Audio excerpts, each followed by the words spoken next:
Mukunda jewellers మొట్టమొదటి factory outlet లో long హారాల పండుగ. ఈ ఆఫర్ నవంబర్ 8 నుండి 16 వరకు.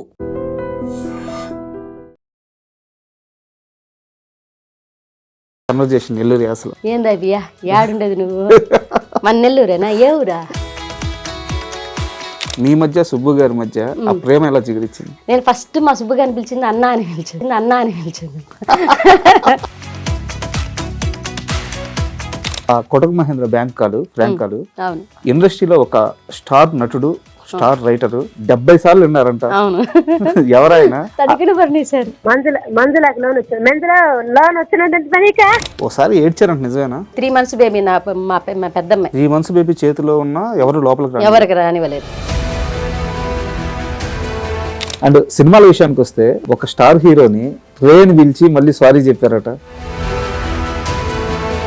యాక్చువల్గా జబర్దస్త్లో ఇప్పుడున్న కామెడీ చూస్తుంటే మీరు చేసే కామెడీలో సగం కూడా ఎవరు చేయలేరు. నేను ఓపెన్ గా స్టేట్మెంట్ ఇస్తున్నాను. అలాంటి స్థాయి నుంచి అసలు పూర్తిగా బయటకు ఎందుకు వచ్చారు? చంద్రాన్న మా ఆయన అవమానించాడు, నేను అది తీసుకోలేకపోయాను. చంద్రాన్న ఒకసారి నా కంటికి కనిపించినా కూడా నేను పలకరించలేదు. జబర్దస్త్ లో ఒక టీమ్ లీడర్ తో చాలా ఇబ్బంది పడ్డారట. జబర్దస్త్ లో అవకాశం ఇవ్వమని అంటే అన్న రిప్లై ఇవ్వలేదు కదంట, బ్లాక్ చేశారంట. ఓకే, గెటప్ సీన్ ఉన్న పాపకి సడన్ గా ఒళ్ళు కలిపింది. హాస్పిటల్లో 3 days 4 days ఉన్నారంట. ఒకరినొకరు పట్టుకొని ఆడమని పూట లేదంట. ఆ పాప పాల కోసం ఏడుస్తుంది. నాకు ఏం చెప్పాలో నాకు అర్థం కావట్లా. ఎక్కడైనా ఫెయిల్ అవ్వచ్చండి, తల్లిగా మాత్రం ఫెయిల్ అయితే అది లైఫ్ కి ఒక జీరో అనిపిస్తుంది అనమాట. వాల్యూ లేని లైఫ్ అనిపిస్తుంది. Hi, welcome to my show. Cine రంగంలో భాషకి, యాసకి గౌరవాన్ని ఇచ్చి ఏ ఆర్టిస్ట్ అయినా ముందుకెళ్తే వాళ్ళకి మంచి ఫ్యూచర్ ఉంటుంది. ఈ నేపథ్యంలోనే నెల్లూరు యాసని తన అస్త్రంగా మార్చుకొని యావత్ తెలుగు సినీ ప్రేక్షకులకు దగ్గరైన నటి నెల్లూరు నీరజ. ఇప్పుడు ఆమె చాలా బిజీ ఆర్టిస్ట్. ఈరోజు మనతో ఉన్నారు. నీరజ గారిని అడిగి ఆమె సినీ విశేషాలు అండ్ ఆమె వ్యక్తిగత జీవితం గురించి మరిన్ని విషయాలు అన్నీ తెలుసుకుందాం. హాయ్ నీరజ గారు, నమస్తే. నమస్కారం అండి. అండ్ మిమ్మల్ని చూస్తే ఫస్ట్ ఆఫ్ ఆల్ చాలా ఒక రకమైన గర్వంగా ఉంటుందండి. ఎందుకంటే మాది నెల్లూరే. అంటే ఒక నేపథ్యం లేదు, ఎక్కడి నుంచో ఒక జీరోగా మొదలైన ప్రయాణం ఈరోజు అంటే మీ కామెడీ కానీ లేదా మీ యాక్టింగ్ కానీ అండ్ మీ స్క్రీన్ ప్రెజెన్స్ కానీ కొన్ని లక్షల మందికి ఇష్టం. సో జీరో నుంచి సంథింగ్ దాకా ఎదిగిన మీ తీరు నిజంగా ఇన్స్పిరేషన్ అనమాట మా లాంటి వాళ్ళకి. థ్యాంక్ యూ అండి, thank you so much. And first of all ఈ యాసను పట్టుకోవాలన్న ఆలోచన ఎలా వచ్చింది? లేదు, పల్లెటూరు నుంచి వచ్చాను కదండి. పల్లెటూరు నుంచి రావడం వల్ల అక్కడ పల్లెల్లో ఉండే ప్రతి ఒక్కరూ నెల్లూరు నుంచి ఎటకారం మొదలవుతుంది. ఎప్పుడు కూడా నెల్లూరులో యాసలో ఒక ఎటకారం ఉంటుంది, ఒక కామెడీ ఉంటుంది, ఒక లాలిత్యం కూడా ఉంటుంది. అంటే పలికే మాటలో ప్రేమ కూడా ఉంటుంది, ఆ ఎటకారంలో ప్రేమ కూడా ఉంటుంది. దీన్ని ఎలా అందరికి తెలిసేటట్టు ప్రజెంట్ చేయకూడదు, ఎందుకు ప్రజెంట్ చేయకూడదు అనేసి ఒక ఆలోచన. అప్పుడే మేము దానికి ముందే గవర్నమెంట్ పథకాలు అనేవి నడిచేవన్నమాట నెల్లూరులో. ఆ గవర్నమెంట్ కళాకారులుగా మొదలైనాం. నెల్లూరు అంతా, ఆంధ్ర అంతా ఒక గవర్నమెంట్ కళాకారులుగా మొదలయ్యి అక్కడే ప్రతి ప్రోగ్రాం చేసుకుంటూ వచ్చాం. ఒకనొక టైంలో అన్వేషణ అనేసి ఒక ప్రోగ్రాం జరిగింది ఆర్టిస్టుల కోసం, జీ తెలుగు నుంచి. అది నెల్లూరుకు వచ్చింది. ఆ అన్వేషణ ప్రోగ్రాంలో మా టీం సెలెక్ట్ అయిందనమాట. మా సీను అన్నగారు, మా హస్బెండ్ సుబ్బు గారు వీళ్ళు వెళ్ళి పర్ఫామ్ చేయడం. మాకు లేడీ ఆర్టిస్ట్ కూడా ఉందండి అంటే అవునా తీసుకురండి అంటే అప్పుడు మేము వెళ్ళి ఒక స్కిట్ పర్ఫామ్ చేస్తే అప్పటికే మేము కామెడీ షోలు స్టేజీల మీద చేస్తున్నాం. అంటే మనకు ఈవెంట్స్ ఉంటాయి కదా, ఈవెంట్స్లో కామెడీ షోలు చేసేవాళ్ళం అనమాట. అలా మాకు కామెడీ షోలు అలవాటు అవ్వడం వల్ల అక్కడ ఒక పర్ఫార్మెన్స్ చేయడం జరిగింది. వాళ్ళు టీవీ దాకా తీసుకొచ్చారు, జీ తెలుగు దాకా. అట్లా అప్పుడు మేము చెప్పామన్నమాట, మేము నెల్లూరు యాసతో మాట్లాడతామండి, బాగా నవ్విస్తాము అని అంటే తప్పకుండా చేయమన్నారు. ఫస్ట్ ఆ షో మొదలైనప్పుడు నెల్లూరు నీరజ అనేది పెట్టారనమాట. ఎవరా పేరు పెట్టింది? డైరెక్టర్ చునియా గారు. నన్ను అడిగారన్నమాట, నీ పేరు ఏంటంటే నీరజ అంటే నెల్లూరు యాస బాగా మాట్లాడతాను మేడం అంటే ఓకే నేనేం ఇలాగే పెట్టుకుంటావంటే లేదు మేడం నేను నెల్లూరు యాసతోనే రికగ్నైజ్ అవ్వాలనుకుంటున్నాను, నేను అదే పేరు పెట్టుకుంటానని చెప్పడం జరిగింది. మా వాళ్ళు కూడా అదే ఓకే అన్నారు. మా వారు కూడా సూపర్ బాగుంది అన్నారు. ఆ టైంలో అది మేడం పెట్టడం ఆ స్క్రీన్ నా పేరు ఎలా పోయిందో, నా పేరు వాస్తవానికి మన్నేపల్లి నీరజ అంటే మా హస్బెండ్ వాళ్ళ ఇంటి పేరు, అది కాస్త నెల్లూరు నీరజ అయింది. ఏదైనా ఒక్కసారి ఒక కన్వర్జేషన్ నెల్లూరు యాసలో నెల్లూరు అసలు ఉం. ఏందా బియ్యా యాడుండేది నువ్వు మన నెల్లూరేనా ఏ ఊరా నెల్లూరు కావాలి. కావాలి బాగుంటదయ్యా మీకు కావాలని వచ్చిందా మొన్న ఎప్పుడు వచ్చినావు?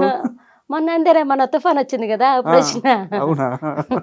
ఇదేనండి అంటే ఇంకా గ్రామీణ భాష నెల్లూరు యాసలో కూడా గ్రామీణ భాషల్లో కూడా పలు రకాలు ఉన్నాయి. అంటే సిటీకి వచ్చేసరికి ఒక రకంగా మాట్లాడతారు. నెల్లూరు గ్రామీణ భాషకు వచ్చేసరికి యో ఏంది చిన్నాయనో ఏడుండవా నువ్వా ఇక్కడేనా ఉండేదా ఇట్లా మాట్లాడతారు. మళ్ళీ సిటీకి వచ్చేసరికి ఎలా మాట్లాడుకుంటారు అన్న అది కాదన్నా కుట్టేస్తారనమాట. ఏదో గౌరవం ఇచ్చినట్టు మాట్లాడతారు. అది కాదన్నా అవునా ఇదినా ఇక్కడ పోతున్నా అన్న పోదన్నా ఇదన్నా అని అంటే ఒక గౌరవం వస్తుంది. అక్కడికి ఇక్కడికి తేడా వస్తుంది. సూపర్. అండ్ వీధి నాటకాలు అంటే వీధి షోలు అనొచ్చేమో, స్ట్రీట్ షోలు అనొచ్చేమో, స్ట్రీట్ ప్లేస్ అక్కడి నుంచి మొదలైన ప్రయాణం ఒక టీమ్ గా హైదరాబాద్ చేరింది. హైదరాబాద్ చేరిన తర్వాత మీ మధ్య సుబ్బు గారి మధ్య ఆ ప్రేమ ఎలా జిగిరిచ్చింది? అదే అసలు వాస్తవానికి నేను స్ట్రీట్ ప్లేస్ అసలు నాకు అసలు ఇండస్ట్రీకి కానీ తెరకి కానీ సంబంధమే లేదండి. మా ఇద్దరు ప్రేమ ఇక్కడ కాదు. మేము అందరూ అనుకుంటేది ఏంటి నేను ఇక్కడికి వచ్చే తర్వాత ఆర్టిస్ట్ అయ్యానేమో లేదు లేదు. పెళ్ళికి ముందు మా పెదనాన్నగారు కూడా చిన్న చిన్న వేషాలు వేసేవాళ్ళు అన్నమాట. ఆయన స్టేజ్ షోలు చేసుకునేవాళ్ళు. ఆయన పెదనాన్నగారు ఒక టీం నడిచేది ఆయనది. సుబ్బు గారి వాళ్ళది ఒక టీం ఉండేది. వాళ్ళదంతా గవర్నమెంట్ ప్రోగ్రామ్స్ జరుగుతున్నాయి అప్పుడు. అది ఆధునిక వీధి నాటికలు అవి జరుగుతున్నప్పుడు మా పెదనాన్నగారికి లేడీ ఆర్టిస్ట్ రాలేదన్నమాట ఆ రోజు. నన్ను తీసుకెళ్ళేసి కలెక్టర్ ఆఫీస్ నెల్లూరు జిల్లా కలెక్టర్ ఆఫీస్లో నాకు లేడీ ఆర్టిస్ట్ రాలేదు నాన్న, నేనైతే వాళ్ళ అమ్మాయినే కాబట్టి మా పెదనాన్నగారు కదా, నువ్వు ఒకసారి వచ్చి జస్ట్ అక్కడ ఆ అమ్మాయి ప్లేస్లో నువ్వు నిల్చుంటే, కవిత అనే అమ్మాయి ప్లేస్లో నువ్వు నిల్చుంటే జస్ట్ ఆ రోజు పేరు రాసేసుకుంటారు, వాళ్ళకి మనం ఎవరో తెలీదు, తర్వాత ఆ అమ్మాయి రేపు వచ్చేస్తుంది అని అన్నారు. ఓకే డన్ పెదనాన్న పర్లేదు. మా అమ్మని అడిగితే ఓకే తీసుకెళ్ళమంది. సరే నేను వెళ్ళడం జరిగింది.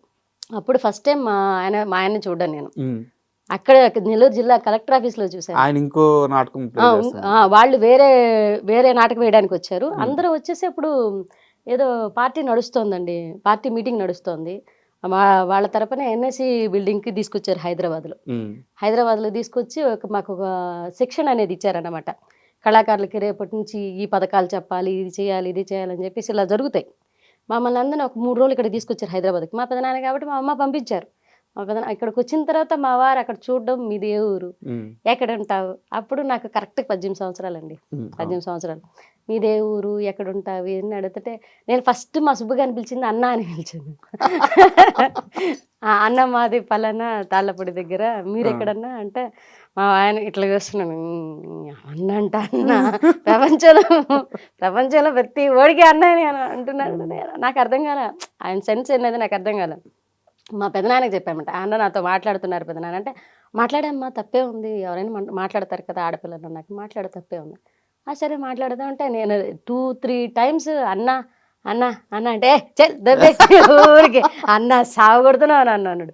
తర్వాత నాకు 3 days అయిపోయిన తర్వాత రిటర్న్ అయ్యాం అనమాట హైదరాబాద్ నుంచి నెల్లూరుకి. అప్పుడు చెప్పారు నిన్ను నేను పెళ్లి చేసుకుంటాను అన్న. మా అక్కకి పెళ్లి కాలప్పటికి అంటే వాళ్ళు చెప్పారనమాట, వాళ్ళది వేరే క్యాస్ట్, మాది వేరే క్యాస్ట్. మా సుబ్బు గారు వాళ్ళది, నాది చిన్న క్యాస్ట్, ఆయన పెద్ద క్యాస్ట్. క్యాస్ట్ల గురించి దగ్గర పెద్ద క్యాస్ట్ అనమాట. మా ఇంట్లో ఒప్పుకుంటారు లేదని ఒక టెన్షన్. పైగా నా వయసు కూడా పెళ్లి వయసు కాదు, 18 ఏళ్ళు పెళ్లి వయసు కాదు. నెల్లూరుకి వచ్చేటప్పుడు బస్సులో చెప్పారు నాకు, నువ్వంటే నాకు ఇష్టం, నేను పెళ్లి చేసుకుంటాను. 3 days అక్కడ ఉన్నాం మీ ఎన్ఎస్సి క్యాంపస్లో. 3 days, 3rd day బస్సులో జర్నీ జరిగింది. ఆ జర్నీలో చెప్పారన్నమాట, మా పెదనాన్నగారు నేను ఒక బస్ కూర్చో ఉన్నాము, అవతల సైడ్ సుబ్బు వాళ్ళ టీం కూర్చో ఉన్నారు. బస్సులో అంతా వరుసగా కూర్చో ఉంటే మేమిద్దరం ఒక సీట్లో, మా పెదనాన్న నేను, తర్వాత ఆపోజిట్లో వాళ్ళు ఉన్నారు. నా వంక చూడడం ఇంకా ఉంటుందిగా పురాణం అంతా, వంక చూడడం, నన్ను చూస్తున్నాడు ఈడెవడో, ఎందుకు చూస్తున్నారు, సరే ఈయనకి ఏదో నాకు అర్థమవుతుంది, చిన్న వయసు అయినా సరే తెలుస్తుంది కదా, నన్ను చూస్తున్నారు, ఈయనకి నేను నచ్చాను అండ్ మనకు నిజంగా పెళ్లి వయసు వచ్చిందా అంటే ఆ క్యూట్నెస్ అది బాగుంటుంది. అప్పుడు ఆ చూడడానికైనా వాళ్ళే నన్ను ఒక అబ్బాయి చూస్తున్నాడు, ఇదేంట్రా ఇది, ఈ అబ్బాయికి ఏం చెప్పాలి, ఎలా చెప్పాలా తెలీదు. సరే ఇంటికి వెళ్ళిపోయి నేను పెళ్లి చేసుకుంటాను, అదంతా అయ్యే మ్యాటర్ కాదులే, నాకు మా అక్కకే పెళ్లి కాలేదు, వద్దు నాకు చెప్పారనమాట. మా క్యాస్ట్ వేరే అంటే నా క్యాస్ట్ గురించి మా ఫ్రెండ్స్ని నా పక్కన చేసిన వాళ్ళంతా నా ఫ్రెండ్స్ ఉన్నారు, వాళ్ళంతా నా క్లాస్మేట్స్. వాళ్ళని అడిగి కనుక్కున్నారంట, ఈ అమ్మాయిది ఏ ఊరు, ఎక్కడ ఉంటుంది, ఏం చదువుకుంది, ఏ క్యాస్ట్, ఇదంతా అడిగారంట. అడిగితే వాళ్ళు వచ్చి నాకు చెప్పారు, నీ గురించి అడుగుతున్నారు, ఆ అన్న డీటెయిల్స్ అన్నీ అడిగాడంటే. నేను తర్వాత అడిగాను, ఎందుకు అప్పుడు కూడా నేను అంటున్నాను ఏమని, ఎందుకన్నా నా గురించి డీటెయిల్స్ అని. నాకు అప్పుడు అన్నే అన్నే లోపల వెటకారం ఉంది, వీడిని ఏడిపిద్దాము, నాకు తెలుస్తుంది, నాకు లైన్ వేస్తున్నాడని నాకు తెలుస్తుంది, బట్ ఏడిపిద్దాం, అవాయిడ్ చేద్దాం, చూద్దాం నిజంగా ఇది అట్రాక్షనా లేకపోతే ఇది లవ్వా, ఇది కన్ఫర్మ్ లేదు. ఆయన ప్రపోజ్ చేసిన ఎన్ని రోజులకు మీ మ్యారేజ్ జరిగింది? 1.5 month. 1.5 month. మీరు ఫిక్స్ అయిపోవడం, వచ్చేయడం, మ్యారేజ్ చేసుకోవడం. అసలు ఇక్కడ వరకు ఓకే, సరదాగా జరిగిపోయింది. ఒక చిన్న మధ్యతరగతి కుటుంబం, ఇంటి నుంచి బయటకు వచ్చారు. బిలో మధ్యతరగతి కన్నా బిలో మధ్యతరగతి, బిలో మిడిల్ క్లాస్. జోబిలో 13 రూపాయలు ఉన్న వ్యక్తిని ఎలా నమ్మి, ఏమి నమ్మి పెళ్లి చేసుకున్నారు? మిమ్మల్ని ఎలా నమ్మాలంటే ఎస్పీ శివధర్ రెడ్డి గారి దగ్గరికి నన్ను తీసుకెళ్లాడు. ప్రజెంట్ ఇప్పుడు ఆయన హైదరాబాద్కి వచ్చున్నారు. ఎస్పీ శివధర్ రెడ్డి గారు అక్కడ ఉన్నారనమాట. అప్పుడు నెల్లూరులో నడుస్తున్నారు, ఆయన ఎస్పీగా ఉన్నారు. ఆయన దగ్గరికి తీసుకెళ్ళి నేను అడిగిన క్వశ్చన్కి ఆయన చెప్పిన ఆన్సర్ ఏంటంటే, ఎస్పీ శివధర్ రెడ్డి గారి దగ్గరికి వెళ్తాం, పోలీస్ సంరక్షణలో నిన్ను పర్మిషన్ తీసుకుని నేను పెళ్లి చేసుకుంటాను, నీకు ఓకేనా అని అన్నాడు. నాకెందుకు, ఆడపిల్లలకు కావాల్సింది ఏంటి, సేఫ్టీ. ఈ ప్రపోజల్ మా అమ్మకి చెప్పాను అనమాట. ఇట్లా ఒక అబ్బాయి నన్ను ఇష్టపడుతున్నారంటే మా అమ్మ 2 పీకింది. అందరం తిట్టడం మొదలు పెట్టారు. మా మేనమామ వాళ్ళు ఇంటికి వచ్చారు, తిట్టారనమాట. మా మేనమామకి ఇంకో మేనమామకి కొడుకున్నారు. ఆ మామకి ఇచ్చి పెళ్లి చేద్దామని ఫిక్స్ అయ్యారు మెంటల్గా. ఆడికి కూడా తెలిసింది. ఆడి కూడా ఏంటంటే ఒక ఏరేవండి ప్రేమించింది ఈ పిల్ల, అప్పుడే ఈ పిల్ల వయసుకి ఈ పిల్ల ప్రేమ అంటే వీళ్ళందరి మంది నేనేం తప్పు చేస్తే తలంచుకుంటున్నాను. ఒక వ్యక్తిని ఇష్టపడడం కూడా తప్పేనా అంటే మనసుకి రేపు నేను అడిగిన మాటలు ఏంటంటే, మా అమ్మని రేపు నా మనసుకే తెలియని వ్యక్తిని తీసుకొచ్చి నా ముందు కూర్చోబెట్టి పెళ్లి చేసేసుకోమంటారు. ఆడు బాగా చూసుకుంటాడో లేదో తెలుసు. 1 monthలో నీకు, మా అమ్మ అడిగింది కూడా, 1 monthలో నీకు ఆ అబ్బాయి గురించి ఏం తెలిస్తే, పోనీ రేపు నువ్వు చూపించే 2 నిమిషాల అబ్బాయి గురించి నాకేం తెలుస్తుంది, పోనీ నీకు తెలుసా అమ్మ? చాలా స్ట్రాంగ్గా ఉన్నారు. నేను స్ట్రాంగ్గా ఉన్నాను, నేను క్వశ్చన్స్ అడుగుతున్నా, ఆవిడ క్వశ్చన్స్ అడుగుతుంది. ఇలా కాదని చెప్పేసి మా అమ్మ ఏం చెప్పింది, ముందు అక్కకి పెళ్ళి అయిపోతే నీకు పెళ్లి చేయడమా, లేకపోతే ముందు ఈ పిల్లకి పెళ్లి చేద్దామని వాళ్ళు ఒక రకమైన డిస్కషన్ నడుస్తుంది. మా సుబ్బు గారికి చెప్పాను అనమాట, సుబ్బు ఇలా నడుస్తుంది అని చెప్పి. మా ఊర్లో అప్పుడు నాకు సెల్ ఫోన్ లేదు, ఇంట్లో ఫోన్స్ లేవు. ఊర్లో ఎస్టీడీ బూత్ ఉంది. ఎస్టీడీ బూత్కి వెళ్ళి నా ఫ్రెండ్ ఒక అమ్మాయి ఉండే, కృష్ణవేణి అనేసి, ఆమె ఆ ఊర్లోనే ఉంటుంది. ఆమెకి మ్యాటర్ అంతా చెప్పాను.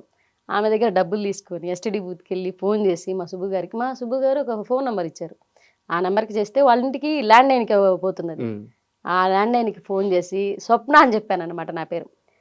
అంటే ఎత్తుకోవడం మా సుబ్బు గారికి కొన్ని పాయింట్స్ భలే నచ్చాను అనమాట నాకు. ఎత్తుకోవడమే వాళ్ళ అమ్మగారు ఎత్తారు ఫోను. ఎవరమ్మా అని అంటే, నేను స్వప్నని అని చెప్పాను. స్వప్నని అంటే, సుబ్బు గారితో మాట్లాడాలి, మొన్న నాకు ఈ నెంబర్ ఇచ్చారు, వాళ్ళ టీంలో చేశాను నేను అని అంటే, ఎత్తుకోవడం వాళ్ళ అమ్మ వెళ్ళిపోయారు. ఫోన్ ఇచ్చేసి సుబ్బు గారికి వాళ్ళ అమ్మ వెళ్ళిపోయారు. ఆయన ఎత్తుకోవడం చెప్పి నేను అంటాడు. అర్థమైపోయింది. అదేంటది అదేంటది నా పేరు, నేను స్వప్న అని చెప్పాను కదా, నీకు ఎలా తెలుసు అంటే, నేను లైఫ్లో ఇచ్చిన నంబర్ నీకేను, వేరే ఆడపిల్లకి లేదు. సో స్వప్న అనే పిల్ల నా టీంలో ఎవరూ చేయలేదు. నాకున్నది ఒకటే ల్యాండ్ లైన్ నెంబరు, అది నేనే నీకు ఇచ్చాను, నాకు గుర్తుందే అన్నాను. మరి నువ్వు వేషాలకి నాకు చెప్పకనా ఉన్నాను. సరే చెప్పంటే ఇదంతా మ్యాటర్ చెప్పాను అనమాట. మా అమ్మ వాళ్ళు వేరే అతను చూస్తున్నారు అంటే, సరే నీ నిర్ణయం ఏంటి? వస్తే పెళ్లి చేసేసుకుంటా అన్నాడు. నువ్వు వస్తే నేను పెళ్లి చేసుకుంటా, మా అమ్మ పక్కన ఉంది, నేను బయటకు వచ్చి మాట్లాడతాను, ఇదే ఎస్టీడీ బూత్కి వచ్చి ఫోన్ చేస్తాను. ఫ్రెండ్ ఫోన్ నా దగ్గర ఫోన్ ఉంది, చిన్నది ఉంది వాళ్ళ దగ్గర. ఆ ఫోన్ నుంచి ఫోన్ చేశాడు అన్నమాట బయటకు వచ్చి. నేను అక్కడే నిల్చో ఉన్నాను. తను వెళ్ళి కూడా అప్పటికి 10 minutes అయిపోతుంది. నాకు ఫోన్ చేస్తాడా లేదా అని నాకు పక్కన టెన్షన్. ఎస్టీడీ బూత్లో ఉన్నాను నేను. మళ్ళీ రిటర్న్ కాల్ చేస్తే ఆ ఎస్టీడీ బూత్ ఆవితే మళ్ళీ నాకు ఇచ్చింది అనమాట. ఇందాక చేసిన అన్న వాళ్ళకి, బయట వాళ్ళకి ఏం చెప్తాం, ఇందాక చేసిన అన్న చేశారు అంటే సరే మాట్లాడుకుంటున్నాం అనమాట. మళ్ళీ ఎక్కడ మ్యాటర్ తెలిస్తే మా అమ్మ దాకా వెళ్ళిపోద్దు, ఆపేస్తారని ఒక టెన్షన్ ఉండే.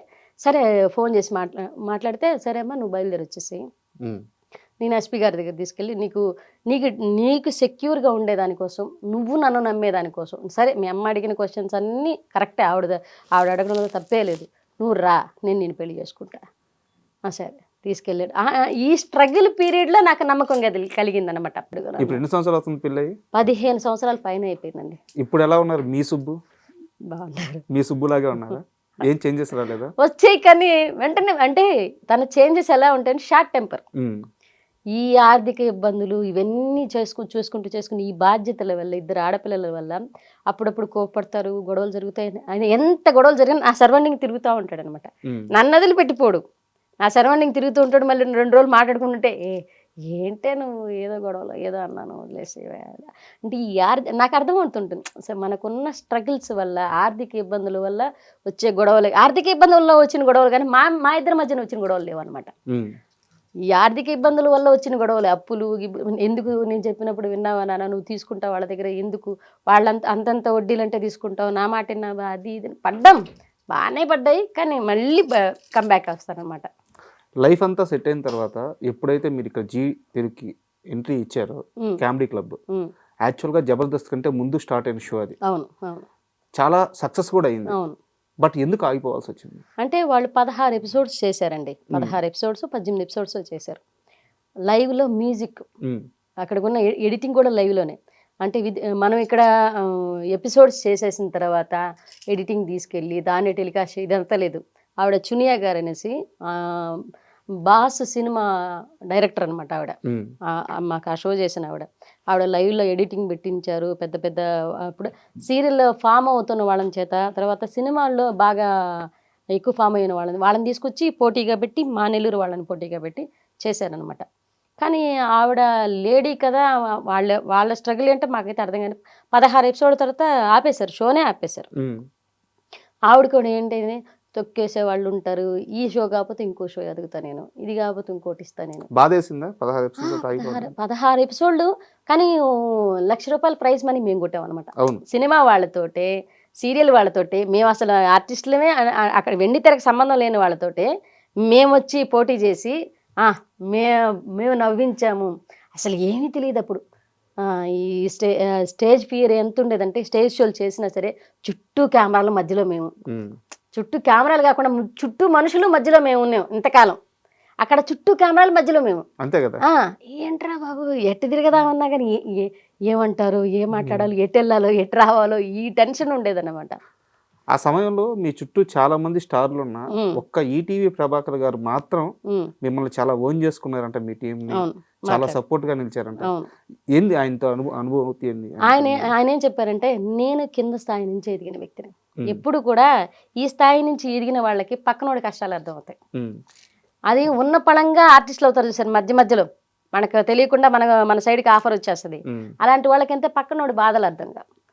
మేము చిన్న స్థాయి నుంచి ఎదిగిన వాళ్ళం కాబట్టి వాళ్ళు మాట్లాడారు అనమాట. ఏం చేస్తుంటారమ్మా మీరు, మా ఆయన మా అన్నయ్య మేము ఒక టీం సార్ పక్కన చేసేవాళ్ళు. మా ఆయనతో బాగా మాట్లాడేవారు ప్రభాకర్ అన్న. మేము ఒక టీం చేసామన్నా, ఇట్లా నెల్లూరులో కూడా ఈవెంట్లు చేస్తాం, అది ఏదంటో సూపర్. నేను కూడా అప్పటికే ఆయన ప్రొడ్యూసర్ కాల, ఈటీవీ ప్రభాకర్ అన్న ఇప్పుడు ప్రొడ్యూసర్. ఆయన సీరియల్లో నటిస్తున్నారు, యాంకర్గా కూడా ఉన్నారు ఆయన. ఇట్లా మాట్లాడి, నేను ఒక యాంకర్ని, అంటే నేను మిమ్మల్ని సీరియల్లో చూశాను సార్ అంటే, మంచిదమ్మా, అవునా, బాగా చేశానా, నేను బాగున్నానా, ఇక్కడికి ఏమైనా సంబంధం ఉందా, మారిపోయానా, మీరు బాగున్నారన్నా అంటే అందరితో మాట్లాడారనమాట. బట్ లేడీ ఆర్టిస్టులు ఎవరు కూడా నన్ను దగ్గర తీసుకోవడం కానీ, నాతో ఫ్రీగా మాట్లాడడం కానీ, ఫ్రీగా మూవ్ అవ్వడం కానీ ఎవరు జరగలేదండి, ఎవరు జరగల. నాకు ఎక్కడ బాధ వేసిందంటే, జీ తెలుగు కామెడీ క్లబ్లో అప్పటిదాకా స్టేజ్ షోలు చేసాను. ఒక పల్లెటూరు నుంచి వచ్చిన అమ్మాయి మేకప్ గురించి తెలియదు, హెయిర్ స్టైల్స్ గురించి తెలియదు, ఒక కట్టు బొట్టు కూడా ఏమి సరిగా తెలియదండి. కెమెరా ముందు కెమెరా ఫియర్ తప్పితే కెమెరా ముందు ఎలా ఉండాలో, నడుచుకోవాలో కూడా తెలియదు. అలాంటి అమ్మాయి వాళ్ళ మధ్యన నిలబడింది అనేసరికి వాళ్ళల్లో ఒక రకమైన, అంటే ఈమెను మనకి ఎందుకు సపోర్ట్ చేయాలి వై అన్న క్వశ్చన్ మార్క్ ఉంది వాళ్ళలో. అంటే సారీ టు ఇంటరప్ట్ యు, ఓసారి ఏడ్చారంట, నిజమేనా? అవును, ఏడ్చేశారట. అవును. అంటే ఎక్కడ వాళ్ళ అందరూ వరుసగా రూమ్లు ఇచ్చున్నారు, రూమ్స్ ఉన్నాయి. రూమ్స్ ఉంటే నాకు మాత్రం ఎవరు అందుకే నేను లేడీ ఆర్టిస్టులు ఎవరు దగ్గర తీసుకునేది ఎందుకన్నానంటే, మొత్తం వరుసగా సారథి స్టూడియోస్, అన్నపూర్ణ స్టూడియోస్ ఏదో స్టూడియోలో జరిగిందండి. జరిగితే అందరూ వరుసగా రూమ్లు ఇచ్చారు. ఆ మీరు ఒక లేడీ రూమ్లోకి వెళ్ళండి, ఏదో ఒక లేడీ రూమ్లోకి అంటే చెప్పారు నాకు. ఎవరో రానివ్వట్లేదు, ఎవరు రానివ్వలేదు. నేను కొబ్బరి నూనె పెట్టుకొని జడేసుకొని వాళ్ళు కామెంట్ చేసుకుంటున్నారు, నాకు వినపడుతున్నాయి, చెవులు దాకా వినపడుతున్నాయి నాకు. ఏదో ప్రొడక్షన్ అమ్మాయి అంటున్నారు. ఆ ప్రొడక్షన్ అమ్మాయి అంటే కూడా నాకు తెలియదు నిజంగా, ఆర్టిస్ట్ అనట్లా, ప్రొడక్షన్ అమ్మాయి అన్నారు. అన్నది కూడా ఒక పర్సన్ అయితే నాకు అది ఇప్పుడు ఆ పర్సన్కి నేను ఓ రేంజ్లో ఉన్నాను. మీకు ఆ ఆర్టిస్ట్ ఎవరో గుర్తున్నారా? అందరూ గుర్తు చెప్తారా, పేర్లు చెప్తారా? ఎందుకులేండి, నేను వెళ్ళాను. ఇండస్ట్రీలో ఉన్నారు ఇప్పుడు. ఇండస్ట్రీలో ఉన్నారు. నేను వెళ్ళాను ఒకసారి. ఆవిడ ఆ రూమ్ నుంచి ఆవిడ ఖాళీ చేసి వేరే రూమ్లోకి వెళ్ళారనమాట. ఎందుకు స్టేజ్ మీద పిలుస్తున్నారని. వేరే ఆర్టిస్ట్ ఈవిడ కలిసి వెళ్ళిన తర్వాత ఆ రూమ్లోకి వచ్చి నేను కూర్చున్నాను. నా చేతిలో బేబీ ఉంది, 3 months బేబీ. మా పెద్దమ్మాయి 3 months బేబీ చేతిలో ఉన్న ఎవరు ఎవరికి రానివ్వలేదు. అప్పుడు డైరెక్టర్ గారు వచ్చింది, చునియా గారు. ఆవిడ రూమ్ ఇచ్చింది నాకు. డైరెక్టర్ గారు రూమ్ ఇచ్చి కూర్చోబెట్టింది. కూర్చోబెట్టిన తర్వాత వాళ్ళ రూమ్ ఆవిడ రెడీ అయిపోయి వెళ్ళిపోతూ, నాన్న నువ్వు నాన్న అని మాట్లాడింది ఆవిడ. నన్ను హగ్ చేసుకొని, నువ్వు పెద్ద ఆర్టిస్ట్ అవుతావు, రాసి పెట్టుకోమని చెప్పింది. నువ్వు పెద్ద ఆర్టిస్ట్ అవుతావు, దేనికి భయపడకు, దేనికి సిగ్గుపడకు, నీకున్న యాక్టింగ్ని అక్కడ చూపించు. మనం ఎదిగే కొద్దీ అన్ని మన సరౌండింగ్స్ మారుతాయి, మనం మారుతాం, అన్నీ మారుతాయి. కానీ ఈరోజు నువ్వు ఎదిగినప్పుడు ఎలా ఉన్నావో రేపు కూడా అలాగే ఉండాలని చెప్పింది. నాకు ఒక బ్రెయిన్ వాష్ చేసి ఆవిడ కూర్చోబెట్టింది అనమాట. నేను ఏడుస్తుంటే, ఎందుకు ఏడుస్తున్నాం, వాళ్ళు ఎవరు రానిలేదు మేడం, వాళ్ళు ఎవరు కూర్చొనివ్వట్లేదు మేడం అని అంటే, దేనికి, నా రూమ్ ఉందిరా, నేను వాళ్ళు ఆర్టిస్టులు, నేను డైరెక్టర్ని, మిమ్మల్ని డైరెక్ట్ చేస్తాను, నా రూమ్లో వచ్చి కూర్చో. ఆయన చైరేసి కూర్చోబెట్టింది. కాసేపు కూర్చున్నాను. ఫీడింగ్ బేబీ మా పాప. ఆ పాపను ఎత్తుకొని తను డైరెక్షన్ చేయడానికి వెళ్ళిపోయారు. ఆ తర్వాత ఈవిడ రూమ్ నాకు ఇక్కడే మొత్తం కెమెరాలు ఏదేదో ఉన్నాయి అక్కడ. నాకు ఈవిడ రూమ్లో కూర్చోవాలంటే ఒక రకమైన టెన్షన్ వస్తుందన్నమాట. మేము డైరెక్టర్ కదా, మనం ఎంత కూర్చోబెట్టినా నాకు కూర్చోడానికి అవ్వట్లేదు. పక్కన ఆర్టిస్ట్ రూమ్ ఖాళీగా ఉంది. నేను వెళ్ళి ఆ ఆర్టిస్ట్ రూమ్లో కూర్చున్నాను.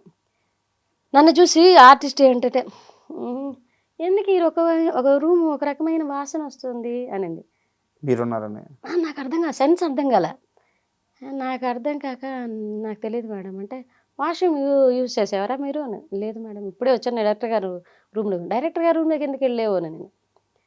నాకు అసలు ఈమె ఏం మాట్లాడుతుంది, ఎందుకు ఇలా మాట్లాడుతుంది నాకు అర్థం కావట్లే. అప్పుడు ఆమె మాట్లాడేటప్పుడు నేను మధ్యలోంచి బయటకు వచ్చేసాను. డైరెక్టర్ గారి దగ్గరికి వెళ్ళిపోయాను. ఇంకా నేను ఏ రూమ్ దగ్గరికి పోలే, నేను రెడీ అయి ఉన్నాను. జస్ట్ మాకు అప్పుడు మేకప్ చేయట్లేదు, మా own costume, own hair style, నేనే జడేసుకొని ఒక చిన్న ముడి పెట్టుకొని శారీ కట్టేసుకున్నాను. ఫస్ట్ డే అది, డే 1 అనమాట. డే 2కి డైరెక్టర్ గారు రూమ్లో ఉన్నాను. ఆమె షో అయిపోయేంత వరకు నా రూమ్ వదలదు. అక్కడ నుంచి మీరు ₹1,00,000 ప్రైజ్ మనీ గెలిచిన తర్వాత వీళ్ళందరి రియాక్షన్ ఏంటి? మామూలు రియాక్షన్స్ కదా, వాళ్ళు ఫోటోలు తీసుకున్నారు మీతో వచ్చి. కానీ నాకు ఆ వ్యక్తి సారీ చెప్పలేదు. సారీ చెప్పడం కానీ, కన్విన్స్ ఒక కలివిడిగా మాట్లాడడం కానీ ఏది చేయలేదన్నమాట. సర్లే నేను లైట్ తీసుకున్నాను. ఇప్పటికీ కలుస్తుంటారా? లేదు, ఎప్పుడు ఆ వ్యక్తి గుర్తుందో లేదో కూడా తెలియదు నాకు. సో అక్కడ నుంచి ముందుకు వచ్చిన తర్వాత కొన్ని ఈవెంట్స్ చేశారు. తర్వాత కొన్ని సినిమాలు, వెబ్ సిరీస్లు అన్నీ వచ్చినాయి. కువైట్ కూడా వెళ్ళాము. సో ఈవెంట్స్ అప్పుడు చాలా బాగా చేశారు. లైఫ్లో సెటిల్ అవుతున్నామంటే బాగా నమ్మకం వచ్చింది. ఒక ఇల్లు కట్టుకున్నారు, పిల్లలు పెద్ద అయ్యారు. అనుకోకుండా ఒక కష్టం, పాపకి సడన్ గా ఒళ్ళు కలిపింది. ఆ ఎపిసోడ్లో హాస్పిటల్లో 3 days 4 days ఉన్నారంట. ఒకరినొకరు పట్టుకొని ఏడమని పూట లేదంట. ఏం జరిగింది అసలు హాస్పిటల్? అసలు మా పెద్ద పాపకి ఒళ్ళు కాలింది సార్.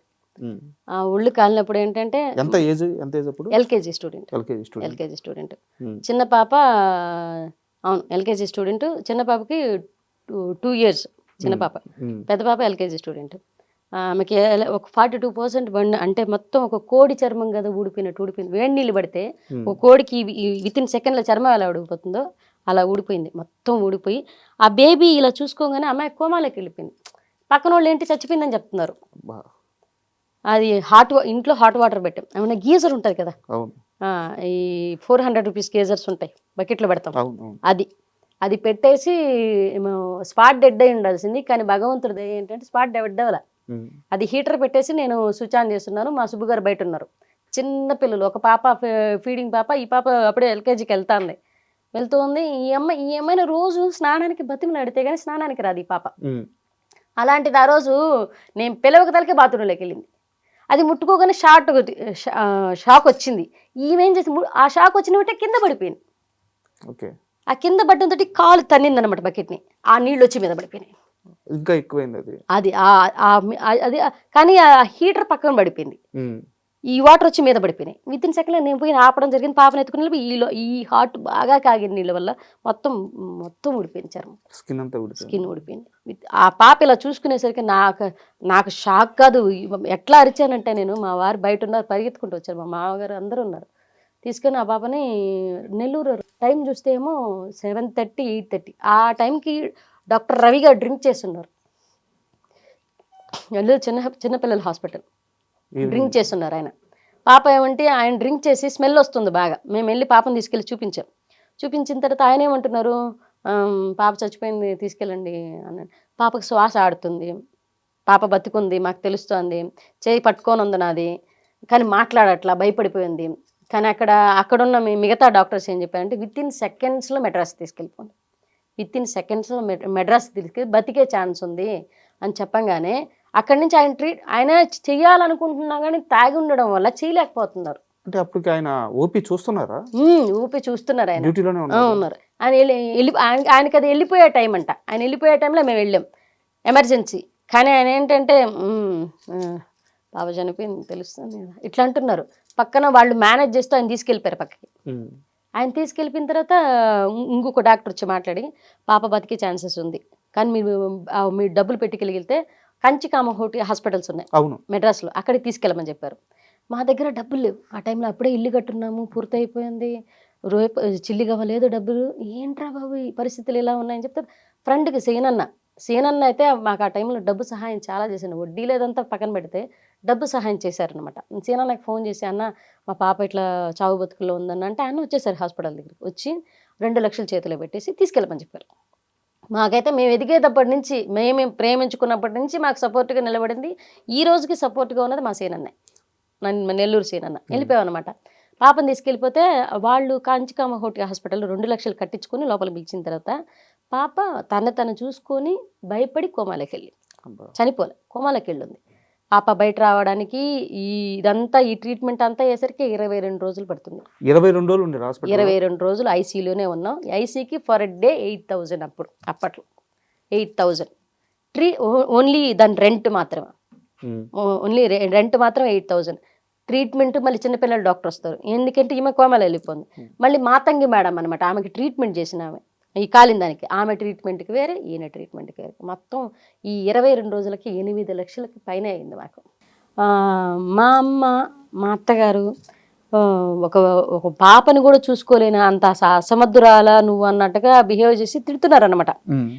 ఎదురుగా ఉన్నది ఐసీయూలో నా బిడ్డ అండి, నేను కన్న బిడ్డ. ఏదో పొరపాటున ఒక ప్రమాదం జరిగింది, పూర్తిగా నా కుటుంబ సభ్యులే నన్ను బ్లేమ్ చేస్తున్నారు. ఆ టైంలో బ్లేమ్ చేస్తుంటే నా కడుపులో పేగులు మెలిపెడుతున్నాయి. అసలు అవతలుండేది నా బిడ్డ, నేను కన్న బిడ్డ, అది నేను చంపుకోవడం ఏంటి అన్న ఫీల్లోనే ఉన్నాను. ఆ టైంలో మా సుబ్బు గారు, అది కన్న బిడ్డ, నీ బిడ్డ నువ్వు చంపుకుంటావా, మరి అది ఎందుకు చంపుకుంటుంది అని చెప్పి సపోర్ట్ చేసి మా అమ్మనే ఉంటుంది అంటే నీ అంత సముద్రాలువా నువ్వు బిడ్డను కూడా చూసుకోలేని పరిస్థితిలో ఉన్నావా అనేసింది. నాకైతే కడుపులో పేగులు మెలిదిప్పేసాయి అనమాట. అరే ఏంటి, ఎవరు నాతో సరిగా మాట్లాడట్లేదు, మా పాపని అలా చూసేసరికి నాతో ఎవరు సరిగా మాట్లాడట్లేదు. అరే ఏంట్రా వీళ్ళు, నేనేదో తప్పు చేశాన్న ఇదిలో చూస్తున్నారు, అది నా బిడ్డే కదా, నేను ఎందుకు చేసుకుంటాను దాన్ని. నాకు ఒక రకమైన బాధ అయిపోయి 3 రోజులు బ్రష్ లేదు, తిండి లేదు. ఐసీయూలో నుంచి అమ్మాయి 72 అవర్స్ తర్వాత చెప్తామన్నారు వాళ్ళు. 24 అవర్స్ కూడా కాదు, 42 అవర్స్ కాదు, 72 అవర్స్ తర్వాత చెప్తామన్నారు డాక్టర్ గారు. ఈ 3 రోజులు ఏం చెప్తారు, ఈ పాపను ఎలా బయట వస్తుందో లేకపోతే చచ్చిపోతుందో నా మైండ్లో ఇదే రన్ అవుతుంది. ఏంటి వాళ్ళు ప్రతి ఒక్కరూ వాళ్ళకున్న కోపం ఉంది, మా సమయం ఏంటి ఇలా వచ్చింది అనేసి అర్థం చేసుకునేదానికన్నా వాళ్ళు నా మీద కోపంగా ఉన్నారు. అంటే ఆ క్షణం నువ్వు పట్టుకో ఉంటే ఈ ప్రమాదం జరగదు. ఈ ప్రమాదాన్ని ఒక క్షణం మనుషులు పట్టుకోగలిగితే, ప్రతి క్షణంలో ఒక మనిషిని ఒక ప్రమాదాన్ని ఆపగలిగితే చాలా ప్రమాదాలు ఆపగలుగుతాయి. మనకు తెలియకుండా జరిగేదానికి మనం తెలిసి కాపాడుకునేవడం వేరే. బాత్రూంలోకి ఆ పాప వెళ్తున్నది విషయమే నాకు తెలియలే, నేను వంటగదిలో ఉన్నాను. ఆ పాప వెళ్ళి ఇలా చేసుకుంటుంది అంటే ముందు నీళ్ళు ఆపుకోవాలి కదా, ఇలా అంటే తర్వాత మనకు చాలా అనిపిస్తాయి, ఇలా చేసి ఉండొచ్చు అలా చేసి ఉండొచ్చు. కానీ ఆ సమయం మనకు చెప్పా పెట్టకుండా వచ్చిన కష్టానికి ఆ నింద మనం మోస్తున్నప్పుడు ఉంటుంది చూసే ఆ బాధ, ఆ టైంలో మా సుబ్బు గారు చాలా సపోర్ట్ చేశారు. వదిలేసి తనని ఎందుకు అంటారు అసలు, తనని అంటే వాళ్ళు మా అత్తగారు మా అమ్మ అసలు మా అమ్మకి నేను చాలా ఇష్టం. మా అమ్మ కూడా తిట్టడం నాకు నచ్చలే అసలు. మా అమ్మ మా అత్తగారు వీళ్ళంతా ఒక ఒక రకమైన చిన్న చూపు చూస్తున్నారు. హాస్పిటల్ అంతా ఏడుపులు. మా పాప లోపల ఉంది. నాకు ఆ అమ్మాయి 4 ఏళ్ల తర్వాత పుట్టింది. ఆ 4 పెళ్ళైన 4 ఏళ్ల తర్వాత పుట్టింది. ఏంట్రా వీళ్ళు ఇంత మాటలనేస్తున్నారు, పాప ఏమో లోపల ఉంది, చనిపోతున్న వైబే వినపడుతుంది. మొత్తం పేషెంట్లు అందరూ అదే చెప్తున్నారు. ఒకటే అనుకున్నా, నేను శివయ్యని చాలా నమ్ముతాను, నా ఇష్టదైవం. మా ఇంటి కులదైవం వచ్చి సుబ్రహ్మణ్యేశ్వర స్వామి, మా అత్తగారు వాళ్ళు కొలిచేది, మా అమ్మ వాళ్ళు వెంకటేశ్వర స్వామి. నాకు శివయ్య అంటే పిచ్చి, ఇష్టదైవం. నేను ఒకటే అనుకున్నా, శివయ్య తీసుకెళ్తే ఇద్దరిని తీసుకెళ్ళిపో, ఆ పిల్ల చచ్చిపోయిందంటే వెంటనే నేను ఆత్మహత్య చేసుకొని చచ్చిపోతాను. ఎందుకంటే ఒక ఫెయిల్యూర్ తల్లిగా బతకడం నా వల్ల కాదు. ఎందుకంటే నా బిడ్డని చంపుకున్నానన్న నింద నేను పోయలేను జీవితాంతం, దానికన్నా చచ్చిపోవడం మేలు అని అనిపించింది నాకు ఆ టైంలో. అంటే ఎక్కడైనా ఫెయిల్ అవ్వచ్చండి, ఒక తల్లిగా మాత్రం ఫెయిల్ అయితే అది లైఫ్కి ఒక జీరో అనిపిస్తుంది అనమాట, వాల్యూ లేని లైఫ్ అనిపిస్తుంది. అరే ఇంత చిన్న బిడ్డని కాపాడుకోలేకపోయావా ఈ క్వశ్చన్ మార్క్ వస్తుంటే నాకు ఒక బాధ, లోపలంతా ఏడుస్తున్నాను. నేను 3 రోజులు సుబ్బుని పట్టుకుని ఏడిచాను నేను.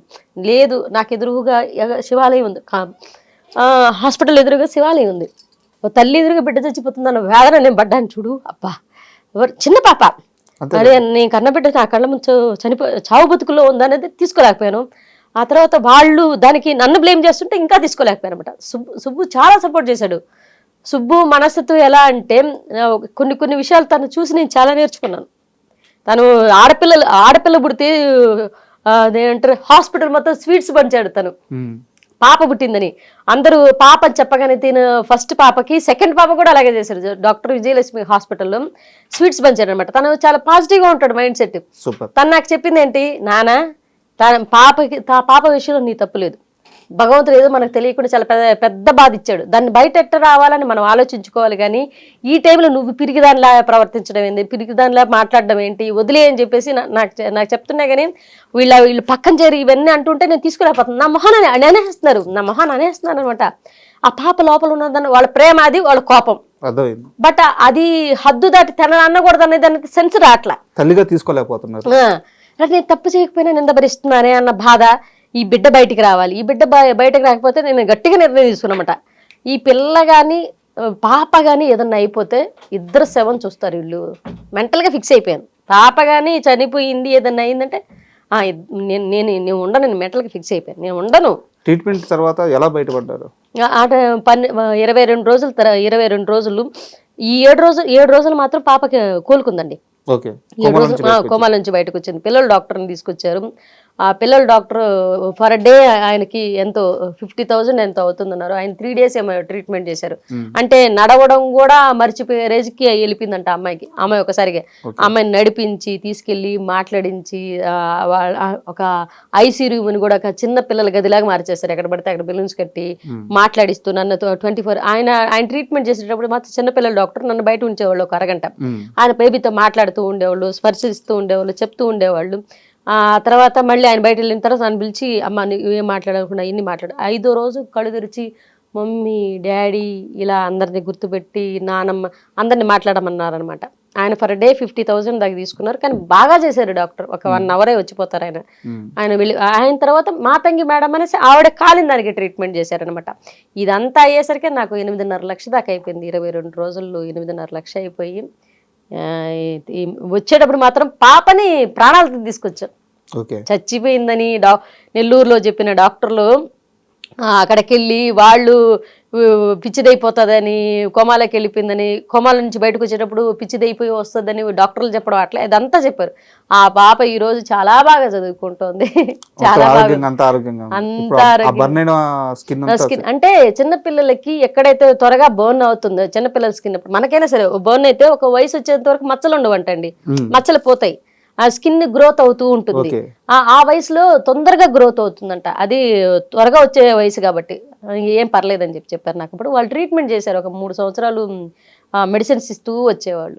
ఒకరోజు అంటే ఇది ఎప్పుడో నాకు తెలియదు, మీరు బాగా ఏడుస్తున్నారంట, పాపకి అయిపోయింది, 20 లక్షలు ఎంతో ఓవరాల్ గా అప్పు తేలిందంట, ఇంటి మీద కానీ ఇన్సిడెంట్ మీద కానీ, ఆఫ్టర్ కరోనా. సుబ్బు గారు ఒక మాట అన్నారంట, ఉమ్, నాకు మీ ఇద్దరు ముఖ్యము. ఉమ్, చెప్తుంటే నాకు కూడా ఎమోషన్ వస్తుంది. ఉమ్, ఉమ్, ఆ ఇంటితో నేను పుట్టలేదు, ఉమ్, ఈ డబ్బుతో నేను పుట్టలేదు, ఉమ్, ఉమ్, రేపు ఇంటిని అమ్మేస్తాను, ఉమ్. ఇంటి జీరో నమ్మే ముందు అవును. జీరో నుంచి నేను మళ్ళీ స్టార్ట్ అవుతాను, ఉమ్, మీ ముగ్గురు నాకు ముఖ్యం అన్నారంట. అవును.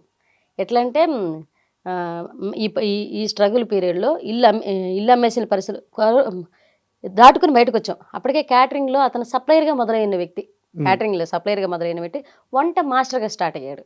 నేను మాస్టర్గా స్టార్ట్ అయ్యాను. రోజుకు ఒక 10,000 వస్తుంది, 20,000 వస్తుంది, లేకపోతే ఒక 5,000 వస్తుంది. వంట చేస్తే ఒక కార్యక్రమం చేస్తే ఇంత డబ్బులు వస్తాయమ్మా, సో నువ్వు కంగారు పడకు, మనం ఉన్నది సంపాదించుకుని ఆ ధైర్యంతో బతుకుతున్న వాళ్ళం. ఇండస్ట్రీలో చిన్న చిన్న అవకాశాలు ఏదో వస్తున్నాయి, అవి చేసుకుంటూ బతుకుతున్నాం. కానీ ఒక్కసారి ఇల్లు అమ్మేస్తే నేను అడిగింది ఏంటి, ఇప్పటిదాకా మనమంటూ ఇద్దరం బయటకు వచ్చిన తర్వాత కష్టపడి ఒక ఇల్లు కట్టుకున్నాం.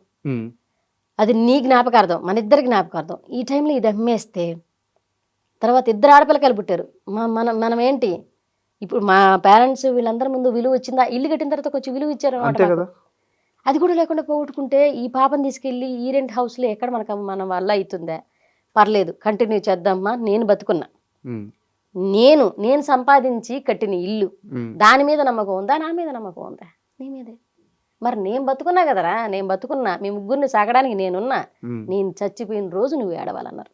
బస్సులో వెళ్తున్నాం, మా సీను అన్న వాళ్ళ ఫాదర్ ఫోన్ చేసి, కరోనా కూడా అయిపోయింది, ఇది కరోనా తర్వాత ఇల్లు వచ్చింది కాబట్టి మధ్యలో కరోనా కూడా అయిపోయింది, మీరు 2 సంవత్సరాలు 3 సంవత్సరాలు వడ్డీలు కట్టలే, ఈ వడ్డీలు తీసుకున్న 10 లక్షలకి అసలు చక్ర వడ్డీతో సహా కలిపి 22 లక్షల పైనే అయిందని చెప్పారు. తీసుకున్న 10 లక్షలకి డబుల్ అయిపోయింది. ఎక్కడి నుంచి ఆ డబుల్ అయిపోయింది అనగానే మేము అన్న వాళ్ళకి తెలిసి ఇల్లు కట్టున్నామని ఆ అన్నకే చెప్పామన్నమాట. అన్న మా దగ్గర ఉన్నది ఇల్లే, ఆ ఇల్లు అమ్మేసి నీ చేతిలో పెట్టేస్తాం, డబ్బు కావాలంటే వచ్చి తీసుకో అన్న అంటే ఓకే అన్నారు. వాళ్ళ ఫాదర్ అంటే వాళ్ళ డబ్బులు కూడా అండి, వాళ్ళు కూడా మనకు ఆర్థిక ఇబ్బందులు ఉన్నారు, అవతల సర్దుకుపోవడానంటే నువ్వు చెప్పిన మాట మీద నిలబడినట్టే ఆ టైంలో. అంతే కదా, వాళ్ళ డబ్బులు ఎంత స్నేహమైనా అండి. నేను ఆ సమయంలో బాధపడ్డాను, కానీ మా సుబ్బు గారు ఒక మాట అన్నారు, నీ స్నేహితుడే కదా, అసలు తీసుకోవచ్చు కదా, వడ్డీ మానేయచ్చు కదా. నేను ఒక మాట అన్నాను, అబద్ధం ఎందుకు చెప్పాలి, నేను ఆ మాట అంటే మా ఆయన ఏమన్నారు, కానీ నీకు అది ఆపద వచ్చిన రోజు నీ తల్లి కానీ నా తల్లిదండ్రులు కానీ ఎవరు రూపాయి చేతులు పెట్టలే, ఎవరు బయట నుంచి తీసుకొచ్చి ఇవ్వాల. వాళ్ళకి సర్కిల్ ఉంటుంది, వాళ్ళు బట్టే వాళ్ళకి లేని సర్కిల్, నీకు లేని సర్కిల్, మీ అమ్మకి లేని సర్కిల్, నాకు ఒక సర్కిల్ ఏర్పడి, నా ఫ్రెండ్ నేను ఏదో ఇస్తానని, పై డబ్బులు ఇస్తానన్నో చిల్లర డబ్బులు ఇస్తానన్నో ఆశపడి వాడు 2 లక్షలు తీసుకొచ్చి ఇచ్చాడు. అది దాకా మళ్ళీ ఇంకా చేతిలో పెట్టాడు. చేతిలో డబ్బులు పెట్టాడు కదా. మరి నా మీద నమ్మకం, నేను ఏదో ఇస్తానని ఆశ వాళ్ళు ఉంది కదా, ఆ ఆశని బతికించాల్సిన అవసరం నాకు చాలా ఉంది. నా ఫ్రెండ్ నన్ను ఈ మాట తప్పలేదని నేను నిరూపించుకోవాలి, నేను కట్టుకుంటా అన్నారు. ఆ ఇల్లు అమ్మేసి ఆ డబ్బులు కట్టేశారు. అది కూడా అది ఎంత 17 లక్షలకి ఏమో పోయింది, అంతే, అంతకు మించిపోలే. ఆడేమో 22 లక్షలు లేలుంది. ఎవరి మాట వినకుండా పెళ్లి చేసుకున్నారు. అంటే చాలా మందికి నెల్లూరు లాంటి ఒక టౌన్ నుంచి, ఒక జిల్లా నుంచి వస్తున్నప్పుడు ఈ ఇండస్ట్రీ మొహానికి రంగేసుకోవడం, దీన్ని కూడా చిన్నగా మాట్లాడతారు. చాలా వీటన్నిటికి తోడు కష్టపడి కట్టుకున్న ఇల్లు అమ్మేసుకున్నారు. చుట్టూ ఉన్న వాళ్ళు ఈ పిల్లకి కరెక్ట్గా కుదిరింది, కావాల్సినట్టు జరిగింది, ఇలా అవ్వాల్సిందే అని శాపనార్థాలు పెట్టిన వాళ్ళు, కుళ్ళుకున్న వాళ్ళు లేరా? తిట్టారు. ఎప్పుడు అంటే మా అమ్మేనండి, నేను చెప్పిన మాట ఈ రోజుల్లో, నాకు ఇష్టం లేకుండా పెళ్లి చేసుకున్నాం. ఆ తర్వాత ఆమెకి ఎదిగే కొద్దీ ఈ స్ట్రగుల్స్ అన్నీ అవతల వాళ్ళకి, మన పేరెంట్స్కి ఎప్పుడు ఈ స్ట్రగుల్స్ మనకేంటి, పడేవాడికి ఏంటంటే ఈ బాధలని తెలుసు, చూసేవాడికి ఇవి ఫెయిల్యూర్స్ అని తెలుసు. పడేవాడికి ఇవి బాధలు, చూసేవాడికి మాత్రం ఇవి ఫెయిల్యూర్స్. ఈ బాధలు దాటితే రాబోయేది సక్సెస్. కానీ ఈ బాధలు ఉన్న పీరియడ్ అంతా ఫెయిల్యూర్ లెక్క, అది ఫెయిల్యూర్ అని అర్థమవుతుంది, ఇది ఫెయిల్యూర్ అని అర్థం. కానీ ఇది వాస్తవానికి అది ఫెయిల్యూర్ కాదు, ఈ బాధలే రాటు తెలుస్తున్నాయి సక్సెస్ కోసం. ఎప్పుడు కూడా ఫెయిల్యూర్ని యాక్సెప్ట్ చేయనంత కాలం నువ్వు ఓడిపోనట్టే లెక్క. నాదేంటి నెక్స్ట్ ఏంటి, అవును ఇందులో పోయింది, నెక్స్ట్ ఇంకో పని చేసుకుంటాము, ఇంకో 10 రూపాయలు వస్తుంది అంటే, ఇప్పుడు వాళ్ళకి నచ్చిన వ్యక్తిని చేసుకున్నంత మాత్రాన నేను సక్సెస్ అయిపోయినట్టేనా? అతనికి బాధలు రావా? రేపు ఇదే బిడ్డ అక్కడ బుట్టి కాలిపోయి ఉండదా? మా ఇద్దరి మధ్య గొడవలు రావా? ఒక పర్సనే చేంజ్ అయ్యారు. అతని ఆర్థిక పరిస్థితులు బాగుండి ఉంటాయి, రేపు అతనికి యాక్సిడెంట్ జరగదా, నాకు యాక్సిడెంట్, బాధలు చెప్పేమన్నా వస్తాయా అండి? లేకపోతే నాకు డబ్బున్నోడికి రాను అని ఏమైనా రాసి ఎవరి పెట్టి చేతిలో ఉంటాయి? అంటే మీ పర్సనల్ లైఫ్ గురించి ఇంత డిస్కషన్ నేను ఎందుకు పెట్టాల్సి వచ్చిందంటే, నెల్లూరు నీరజ నవ్విసద్ది, కామెడీ చేసద్ది, ఈ యాంగిల్లో కూడా కేవలం కామెడీ చేసద్ది అని చెప్పి ఒక చిన్న చూపు ఉంది. లేదు ఒకసారి కామెడీ అనే కాదు, నేను ఈ మధ్య అది చెరిపేయాలనే కమిటీ కుర్రాళ్ళని సినిమా చేసి చాలా మంచి క్యారెక్టర్ చేశాను. క్యారెక్టర్ ఆర్టిస్ట్ గా షిఫ్ట్ అయ్యాను నేను కామెడీ ఎందుకు. సో అక్కడ సక్సెస్ అయ్యారు. బట్ నీరజ అంటే మీరు అనుకునే అతి సామాన్యమైన చిన్న స్థాయి కమెడియన్ కాదు. లైఫ్లో చాలా కష్టాలు దాటి, చాలా ఇబ్బందులు దాటి గట్టిగా నిలబడ్డ ఉమెన్, స్ట్రాంగ్ ఉమెన్ కూడా ఒకసారి సూసైడ్ అటెంప్ట్ కూడా చేశానండి నేను లైఫ్ లో. ఎందుకు అంటే మా సుబ్బు గారికి నాకు ఒకనొక స్ట్రగుల్ పీరియడ్ లో బాగా గొడవలు వచ్చేసాయి. ఆ పీరియడ్ లో బాగా గొడవలు వచ్చాయి. ఆ టైంలో మా వారు కొంచెం అంటే ఆక్వర్డ్గా బిహేవ్ చేశాడు అనమాట. నేను అది తీసుకోలేకపోయాను. అంటే వెళ్తే ఉంటే ఉండు అంటే అతని మీద వచ్చి ఇబ్బందులు పడుతున్నాయి. నన్ను సానుకూలంగా మాట్లాడాల్సిన వ్యక్తి నన్ను కూడా ఇంకా బ్లేమ్ చేసి మొదలు పెట్టాడు అండి. వెళ్తే మా అమ్మ వాళ్ళు ఇలా అంటున్నారు, వాళ్ళు ఇలా అంటున్నారు, అందరు ఇలా అంటున్నారు, ఈ సినిమా ఇండస్ట్రీకి వచ్చేసాము, ఎదగలేకపోతున్నాము, ఏంటి ఇలా ఉంది, ఇద్దరు బిడ్డల చేతిలో ఉన్నారు. మా ఇద్దరికి గొడవలు వచ్చేసినాయి. గొడవలు వచ్చిన టైంలో ఉంటే పోతే నాకు సంబంధం లేదు. అది ఒక 5 years బ్యాక్ హైదరాబాద్కి వచ్చున్నాం. ఆ టైంలో మేము హైదరాబాద్కి వచ్చున్నాం, ఈ ఇల్లు అక్కడ అమ్మేసాము, పిల్లల్ని ఇద్దరిని తీసుకొచ్చి హైదరాబాద్కి వచ్చున్నాం. మొత్తం మా ఆయనకు అయితే ఒక ఆఫర్ రాలేదు, నాకు చిన్న చిన్న ఆఫర్లు వస్తున్నాయి. లేకపోతే వచ్చిన 1 yearకి వెళ్ళిపోదాం అనుకుంటున్నాం. మేము అప్పుడు వెళ్ళిపోదాం అనుకుంటుంటే ఏంటంటే ఎవరు పిలవట్లా, అవకాశాలు చెప్పట్లా, మన ఇండస్ట్రీని నమ్ముకొని వచ్చాం. అక్కడ చూస్తే ఏమంటే కరోనా తర్వాత అప్పులు, పాపం ఆయన తప్పు కూడా లేదు, అప్పులు వచ్చి మీద పడిపోయినాయి, వాళ్ళు వచ్చి మీద కూర్చున్నారు. అక్కడ అప్పులు తీర్చేసినా కానీ మా దగ్గర బ్యాక్ బోన్గా డబ్బులు లేవు. మా అమ్మ వాళ్ళు అవమానిస్తున్నారు. ఇంకా బిడ్డలు ఏడ బతకలేని వాళ్ళు హైదరాబాద్కి పోయి బతకతారా? పల్లెటూరు ఏడ పని చేసుకునే దాని అన్నీ ఉంటాయి, అందరూ తెలిసిన వాళ్ళు ఉన్నాం, అందరి మధ్యన బతకలేని వాళ్ళు ఎక్కడో తెలియని హైదరాబాద్ సిటీలో మీరు మీ మొగుడు పిల్లలు ఇంట్లో చిన్న బిడ్డలను పడేసి మీరు బతకతారా అని చెప్పేసి మాట్లాడారనమాట. మాట్లాడిన ఆ టైంలో మా ఆయన కొంచెం ఇంట్లో గొడవలు జరిగాయి మా ఇద్దరికి. ఆ టైంలో నన్ను తిట్టడం వల్ల నాకు ఇగు దెబ్బతినింది, బాగా హట్ అయ్యాను అనమాట. అంటే ఇంతకాలం సపోర్ట్ చేసి ఇలా మాట్లాడే సుబ్బు నన్ను తిడుతున్నాడా అనేది తీసుకోలేకపోయాను నేను. అది తీసుకోలేక ఆ మనస్తత్వంతో సూసైడ్ అటెంప్ట్ చేసుకున్నాను. అంటే ఎలా చేశారు, ఏం చేశారు? నాకు హైపోథైరాయిడ్ ఉంది. బేబీని కన్న తర్వాత నాకు హైపోథైరాయిడ్, సెకండ్ బేబీని కన్న తర్వాత హైపోథైరాయిడ్ అటాక్ అయింది నాకు. ఆ ట్యాబ్లెట్లు ఉన్నాయి, ఒక 70 మాత్రలు ఉన్నాయి, ఎత్తి వేసేసుకున్నాను. అలా హాస్పిటల్ తీసుకెళ్ళారా? వితిన్ సెకండ్స్లో ఎత్తి వేసేసుకుని కామ కూర్చున్నాను. మా అమ్మ వచ్చున్నారు అప్పుడు, మా అమ్మ కూడా తెలియదు ఈ గొడవలు జరిగేటప్పుడు. మా అమ్మ వచ్చున్నారు, మా అమ్మ వచ్చి మా ఇద్దరి మధ్య గొడవలు జరిగేటప్పుడు మా అమ్మ వచ్చింది ఇంటికి వచ్చింది. ఆవిడేమంటే ఏంది మీరు 24 గంటలు గొడవలు వేసుకుంటున్నారని. మా ఆయన ఏదనంటే నాకేమండి, మా ఆయన నన్ను అంటున్నాడే, మా సుబ్బు నన్ను అన్నాడే, తీసుకోలేకపోతున్నాను. తను నన్ను ఓదార్చట్లా. ఎప్పుడు జరిగేది ఏంటి, ఏదన్నా అన్నా కానీ ఓదారిస్తాడు, పుజ్జగిస్తాడు, వెళ్ళిపోతాడు. అది జరగట్లే. అంటే నన్ను నిజంగానే హేట్ చేస్తున్నాడా అంటే నాకు ఇదే తీసుకోలేకపోతున్నాను. తీసుకోలేక ఈ ట్యాబ్లెట్లు వేసుకుని కామ కూర్చుంటే ఎందుకు డల్గా ఉన్నావు మా అమ్మకి ఏదో వెళ్తే బాత్రూంలో ట్యాబ్లెట్ బాక్స్ కనిపించింది. మా అమ్మ ఫోన్ చేసేసింది, ఈ పిల్ల సూసైడ్ అటెంప్ట్ చేసుకుందని. వితిన్ సెకండ్స్లో హాస్పిటల్ తీసుకెళ్ళి అప్పుడు యోధా వాళ్ళ ఫాదర్, అప్పుడు మా ఫ్యామిలీతో చాలా సన్నిహిత సంబంధాలు ఉన్నాయి అన్నకి. యోధా వాళ్ళ ఫాదర్ చందు అన్న. ఆ అన్న ఏంటంటే మా దగ్గర డబ్బులు లేవు, అన్నది హైదరాబాద్ 30,000 కట్టే అన్న హాస్పిటల్లో.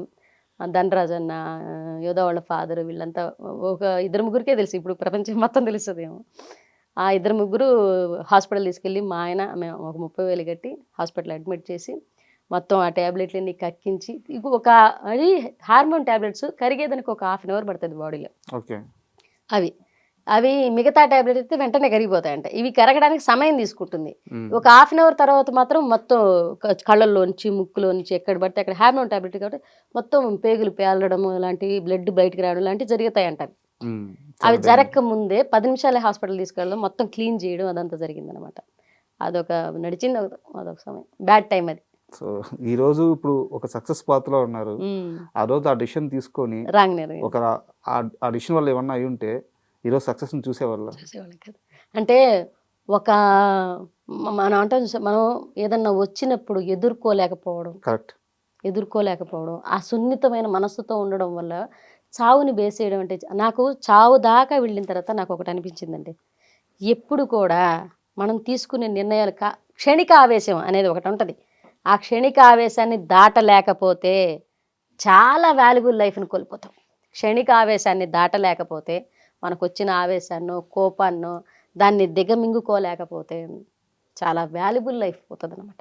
తర్వాత నాకు అర్థమైంది, నేను బెడ్ ఎక్కిన తర్వాత నేనేమనుకున్నాను, శివయ్యానే బతికితే బాగుండు, శివయ్యానే బతికితే ఆవేశంలో చేసేసాను, ఆవేశంలో చేశాను. పిల్లలు ఇంత పెద్ద నా ఫీడింగ్ పాప, ఆ పాప పాల కోసం ఏడుస్తోంది. నాకు ఏం చెప్పాలో నాకు అర్థం కావట్లా. మా అమ్మ పక్కన కాళ్ళ దగ్గర కూర్చొని ఏడుస్తుంది. మా సుబ్బు మౌనంగా మా సుబ్బు కళ్ళల్లో ఎన్ని కనపడుతున్నాయి క్వశ్చన్ మార్కులు. ఏం చేస్తే ఇంత పెద్ద నిర్ణయం, ఎందుకు ఇంత పెద్ద పనిష్మెంట్? నాకు అడిగే నా దగ్గర బెడ్ దగ్గరికి వచ్చి నా తల ముట్టుకొని ఇంత పెద్ద పనిష్మెంటా అని అన్నాడు. నాకు అసలు నా మాటకి నా కళ్ళలో టక పడిపోయినాయి. ఇంత పెద్ద పనిష్మెంట్ అని అన్నాడు అంటే కరెక్టే కదా, ఇంత పెద్ద పనిష్మెంట్ ఎందుకు నీ సుబ్బుకి నన్ను అడిగాడు. అంటే నాకు అరే నేను తప్పు చేశాను, నేను బతకాలి అనుకుంటూనే ఉన్నాను. ఇట్లా బతికి ఆ 1.5 డే మాత్రం ఒక రకమైన, అంటే లేస్తే కూర్చుంటే లోపల నుంచి సెగొస్తుంది, కడుపులంతా పేగులంతా పొక్కిపోతున్న ఫీల్, చెవుల్లోంచి వేడిగా వచ్చేయడం, కళ్ళల్లోంచి నీళ్ళు గారిపోవడం. అప్పుడు ఎవరికి తెలియదు, ఎవరికి చెప్పుకోలేదనమాట నేను. ఈ ఆర్థిక ఇబ్బందులు, డబ్బులు లేవు మాకు అప్పుడు. అంత గొడవలు రాకపోవడం అంటే 5 రూపాయలు కూడా దొరకని పరిస్థితులు అండి. కరోనా తర్వాత డబ్బులు లేవు, డబ్బులు దొరకట్లేదు. ఈ పరిస్థితుల్లో హైదరాబాద్లో ఉన్నాము, ఎవరిని అడగలేకపోతాం. మాకు బాగా మొహమాటం, తెలియకుండా గొడవలు. తిండికి లేకపోయిన పరిస్థితులు కూడా మేము ఎవరిని అడగలేని పరిస్థితి. ఎవరిని అడగలేకపోతున్నాం, డబ్బులు ఏం అడుగుతాము? మా దగ్గర డబ్బులు లేవంటే ఎవడు సహాయం చేస్తాడో చేయడో చూస్తాడేమో, మమ్మల్ని అవమానిస్తారేమో, ఈ మొహమాటంతో ఎవరిని చేజాపి అడగలేక, అప్పులు కట్టేసి వచ్చి మళ్ళీ ఇంకో అప్పు చేయడానికి ధైర్యం చాలక, ఈ టైంలో తను నేను నువ్వు సంపాదించట్లేదు, నువ్వు పోతలేదు, మనకెందుకు ఇక్కడ, మనకొద్దు, ఇది ఈ రచ్చ పడుతూ ఉంది. ఈ టైంలో ఈ స్థాయికి వెళ్ళిపోయింది. నేను బార్డర్ దాటకుండా మాట్లాడితే తను బార్డర్ దాటి మాట్లాడాను అనమాట. మగాళ్ళు కదా, ఉంటుంది ఆ గొడవ పెద్దదయింది. ఆ గొడవ పెద్దదా, నేను ఇట్లా నేనే చచ్చిపోతానులే, నువ్వు హ్యాపీగా పిల్లలతో పడి ఉండు, నన్ను చేసుకుంటాను. ఆ టైంలో నేను చేసుకున్న రోజు నుంచి సస్తున్నాను నేను అన్నాడు. నేను చేసుకున్న రోజు నుంచి నాకు ఎక్కడుందో సుఖం నాకు. అప్పటి నుంచి ఆ టైం నాకు అది అలా నాకు అసలు మెలితిప్పేసింది ఆ ఓడి. నాకు చేసుకున్న రోజు నుంచి నేను బాధలు పడుతూనే ఉన్నాను. నేనే రోజు సుఖపడ్డాను, నువ్వేనా? నేనే రోజు సుఖపడ్డాను. ఈ ఆర్థిక ఇబ్బందులని అవన్నీ నాకేమన్నా మీరు ఏమైనా కట్నాలు ఇచ్చారా, కానుకలు ఇచ్చారా, పడింది ఆ టైంలో. అవన్నీ తీసుకోలేకపోయాను నేను. మరి ఎందుకు ఇష్టపడింది పెళ్లి చేసుకున్నావు ఆ టైంలో? మరి నన్ను పెళ్లి నీకు డబ్బు ఉన్న అమ్మాయిని తీసుకొచ్చేసుకోవచ్చు కదా, నేను కూడా వేసుకున్నా. ఇంకా వస్తుంటాయి అలా వెళ్ళిపోయింది. అంటే నెల్లూరు నేర్జాత ఇంటర్వ్యూ అంటే ఎవరైనా ఏం ఎక్స్పెక్ట్ చేస్తారంటే, కామెడీ ఎక్స్పెక్ట్ చేస్తారు, సరదాగా నవ్వుకుందాం అని చెప్పి ఇంటర్వ్యూ ఓపెన్ చేస్తారు. తెలియకుండా నవ్వించి నా వెనకాల ఇంత ఉందని తెలుసుకుంటారు. తెలియకుండా చాలా ఎమోషనల్గా వెళ్ళిపోయింది ఇంటర్వ్యూ. మనం చిన్న పాజ్ ఇచ్చి ఒక్కసారి మనం నెల్లూరు నేర్జ ఆ కొటక్ మహేంద్ర ఫ్రాంక్ కాలు ఇండస్ట్రీలో ఒక స్టార్ నటుడు, స్టార్ రైటరు 70 సార్లు విన్నారంట. ఎవరైనా తనిఖీల భరణి సార్ మాకు కరోనా టైంలో శేషు జబర్దస్త్ శేషు ఉన్నారు, అన్న ఫోన్ చేశారు. మేము అది కరోనా టైంలో మేమిద్దరం ఖాళీగా కూర్చొని, అన్న ఒక కామెడీగా సరదాగా అనుకుంటున్నాం, స్క్రిప్ట్ కూడా రాసుకోలేదు అది. తను నా మాటల మధ్య నడుస్తుంది. అది నడుస్తూ నేను ఒక ఫ్రాంక్ కాల్ చేస్తానే, నువ్వు ఒక మాట్లాడుకుందాం, మనం ఒక జనరల్గా ఒక వినడానికి ఒక ఆడియో చేసుకుందాం అనేది ఒకటి వచ్చిందనమాట. సరే ఏం చేద్దాం, నేను బ్యాంక్ కాల్ చేసినట్టు, ఎందుకు ఆ రోజు ఏదో టీవీలో చూసాం, దీన్ని ఫన్నీగా చేస్తే ఎలా ఉంటుంది అని ఒక ఆలోచనతోటే తన రైటింగ్ ఏమో అనుకోలేదు. అక్కడ ఆ కన్వర్జేషన్ జరుపుకున్న ఒక 10 నిమిషాలు ఇలా మాట్లాడుకుందామని. తను వెళ్ళి మాట్లాడిన దానికి నేను బయట అవును, నేను ఇంట్లో ఉన్నా, తన ఇంటి వాకిటి బయట ఉన్నారు. అంతే గ్యాప్లోనే మాట్లాడుకున్నాం. ఫోన్ చేసి నేను కొటక్ మహేంద్ర నుంచి మాట్లాడుతున్నానండి, ఎవరే మాట్లాడేదని చెప్పి మేము ఇద్దరు మాట్లాడుకున్నాం. ఎవరే మాట్లాడేదా, ఇది మహేంద్ర వెంకటరమో మహేంద్ర గడి కొట్టినారట మే అనేసి చేసామన్నమాట. పవన్ కార్డా పవన్ కార్డు నా కార్డు ఎందుకు ఉంటుందే, పాన్ కార్డు అని అడుగుతారు సుబ్బు. పాన్ కార్డు కావాలని అంటే పవన్ కార్డు నా కార్డు ఎందుకు ఉంటుందే, పవన్ కార్డే ఉంటుంది అని చెప్తానమాట. నాన్స్ ఇంకంతా అది చేసినప్పుడు 70 సార్లు శేషు అన్న ఫోన్ చేశారు. ఇది అయిపోయి మేము సునీయ గారికి పంపించామన్నమాట ఈ ఆడియోని. డైరెక్టర్ సునీయ గారు పంపించి, మేడం ఇది ఎలా ఉంది అని అడిగా. మాకు విన్న తర్వాత బాగా, మేము రికార్డ్ చేసుకుని విన్న తర్వాత బాగా అనిపించింది. మేము ఫస్ట్ ఏదైనా ఉన్నా సరే ఆవిడకి పంపించామన్నమాట. మేడం ఎలా ఉందని. ఆవిడ మామూలుగానే అవ్వలేదు. ఆవిడ జస్ట్ డైరెక్టర్ గ్రూప్లో ఫార్వర్డ్ చేశారంట. అది అక్కడి నుంచి వెళ్ళింది. మాకు అప్పుడు యూట్యూబ్ ఛానల్ లేదు, అందులో పెట్టాలన్న ఇది తెలియదు, ఏం తెలియదు. జస్ట్ ఒక ఫోన్ కన్వర్జేషన్ మా మేడంకి పంపించాం.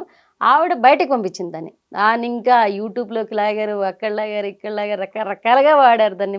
భయంకరమైన మీమ్స్ అయింది అది.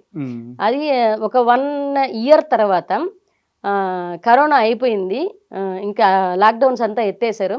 అప్పుడు శేషు అన్న ఫోన్ చేసి, అరే మీకు ఒక సర్ప్రైజ్ రా, మీరు ఆడియో కాల్ ఒకటి చేశారు. షేకింగ్ శేషు గారు ఫోన్ చేసి, అరే మీకు ఒక సర్ప్రైజ్ రా అన్న. ఏంట్రా సర్ప్రైజ్ అన్న, చెప్పండి అన్న అంటే, మీరు మొగుడు పిల్లలిద్దరూ నేను ఒక లొకేషన్ పంపిస్తాను, డబ్బింగ్ స్టూడియో, అక్కడికి వచ్చేసేయండి అన్న. ఇక్కడ గణపతి కాంప్లెక్స్ దగ్గర. సరే మీ ఇద్దరం ఎట్లున్నా అట్లా వెళ్ళిపోయి నిల్చోను. లోపల నుంచి ఒక పెద్ద వ్యక్తి వస్తున్నారు బయట అంటే, తనిఖీల భరణి గారు. ఫస్ట్ టైం లైవ్లో ఆయన చూడడం, నేను అప్పటిదాకా ఆయన చూడడం కూడా లే. సార్ బయటకు రాగానే కాళ్ళకి నమస్కారం చేసుకుని, సార్ అంటే ఎవరు అని అన్నారు ఆయన. ఈ అన్న ఎందుకు తీసుకొచ్చాడో తెలియదు, మాకు అసలు విషయం తెలియదు, ఆయనకి తెలియదు. శేషి గారు అంటే, చెప్పరా అన్నాడు శేషి అన్నని తనిఖీల భరణి గారు. ఎవర్రా చెప్పరా బాబు అంటే, సరే సార్ మీరు 70 సార్లు విన్నా, కారులో వచ్చేటప్పుడు చెప్పారు కదా, కారులో ఈ అన్నతో చెప్పారంట. నేను ఒక ఆడియో వింటూ ఇది 70 సార్లు విన్నా శేషు నేను. నాకు ఎంత ముచ్చటేసిందంటే, నాన్ సింక్లో మాట్లాడతారు వీళ్ళు, ఎంత బాగా మాట్లాడంటే, ఆడ మొగుడుకు వెళ్ళాలండి నాకు తెలుసు, మన జబర్దస్త్లో కూడా చేశారు, నా టీంలో కూడా చేశారు, ఆ అబ్బాయి కూడా, అమ్మాయి వాళ్ళు వేరే టీవీలో కూడా చేస్తారని చెప్తే అవునా నవ్వారంట. ఆయనకు సర్ప్రైజ్ ఇద్దామని మమ్మల్ని తీసుకెళ్ళాడు, మాకు కూడా సర్ప్రైజ్, అది బిగ్ సర్ప్రైజ్. అంతే కదా. మేము మాట్లాడిన తర్వాత ఓ సూపర్ అమ్మా రా అని అన్నారు. వెళ్ళిన తర్వాత ఆయన పట్టుకొని మా ఆయన నన్ను బంగారం ఇద్దరు ఎంత బాగా చేశారు రా, ఎప్పుడో ఫ్యూచర్లో ఒక అవకాశం ఇస్తాను ఉండండి అని అన్నారు. అంతే అని అన్నారు. Thank you so much sir. అది చాలు, ఆయన కలవడం చాలు. ఒక ఆడియోకి అంతకు మించిన అవార్డు నాకు అవసరం లేదనిపించింది ఆ టైంలో. ఆయన లైవ్లో సరే నేను ఇక్కడ కూర్చుంటా, మీ ఇద్దరు ఆడు చేయండి ఇంత అని అన్నారు. నేను మీ ఇద్దరు చేసామన్నమాట. వాడు సూపర్ అయ్యా, భలే చేశారయ్యా, ఆయన యాటిట్యూడ్ భలే వచ్చింది నాకైతే. ఆయన రాయని కామెడీ కాదు, ఆయనకి తెలియదు. ఒక కవికి, ఇండస్ట్రీలో ఒక సీనియర్ యాక్టర్కి మన కామెడీ నచ్చి పిలవడం అనేది అంతకు మించిన అవార్డు ఏంటండి చెప్పండి. నాకు అది ఆ టైంలో చాలా బిగ్ అచీవ్మెంట్ అనిపించింది. నవ్వి మీ ఇద్దరు ఒక ఫోటో దిగి పక్కన కూడా పెట్టుకున్నాం అనమాట. అట్లా జరిగింది. అంటే అక్కడి నుంచి కట్ చేస్తే చాలా వెబ్ సిరీస్లో యాక్ట్ చేశారు.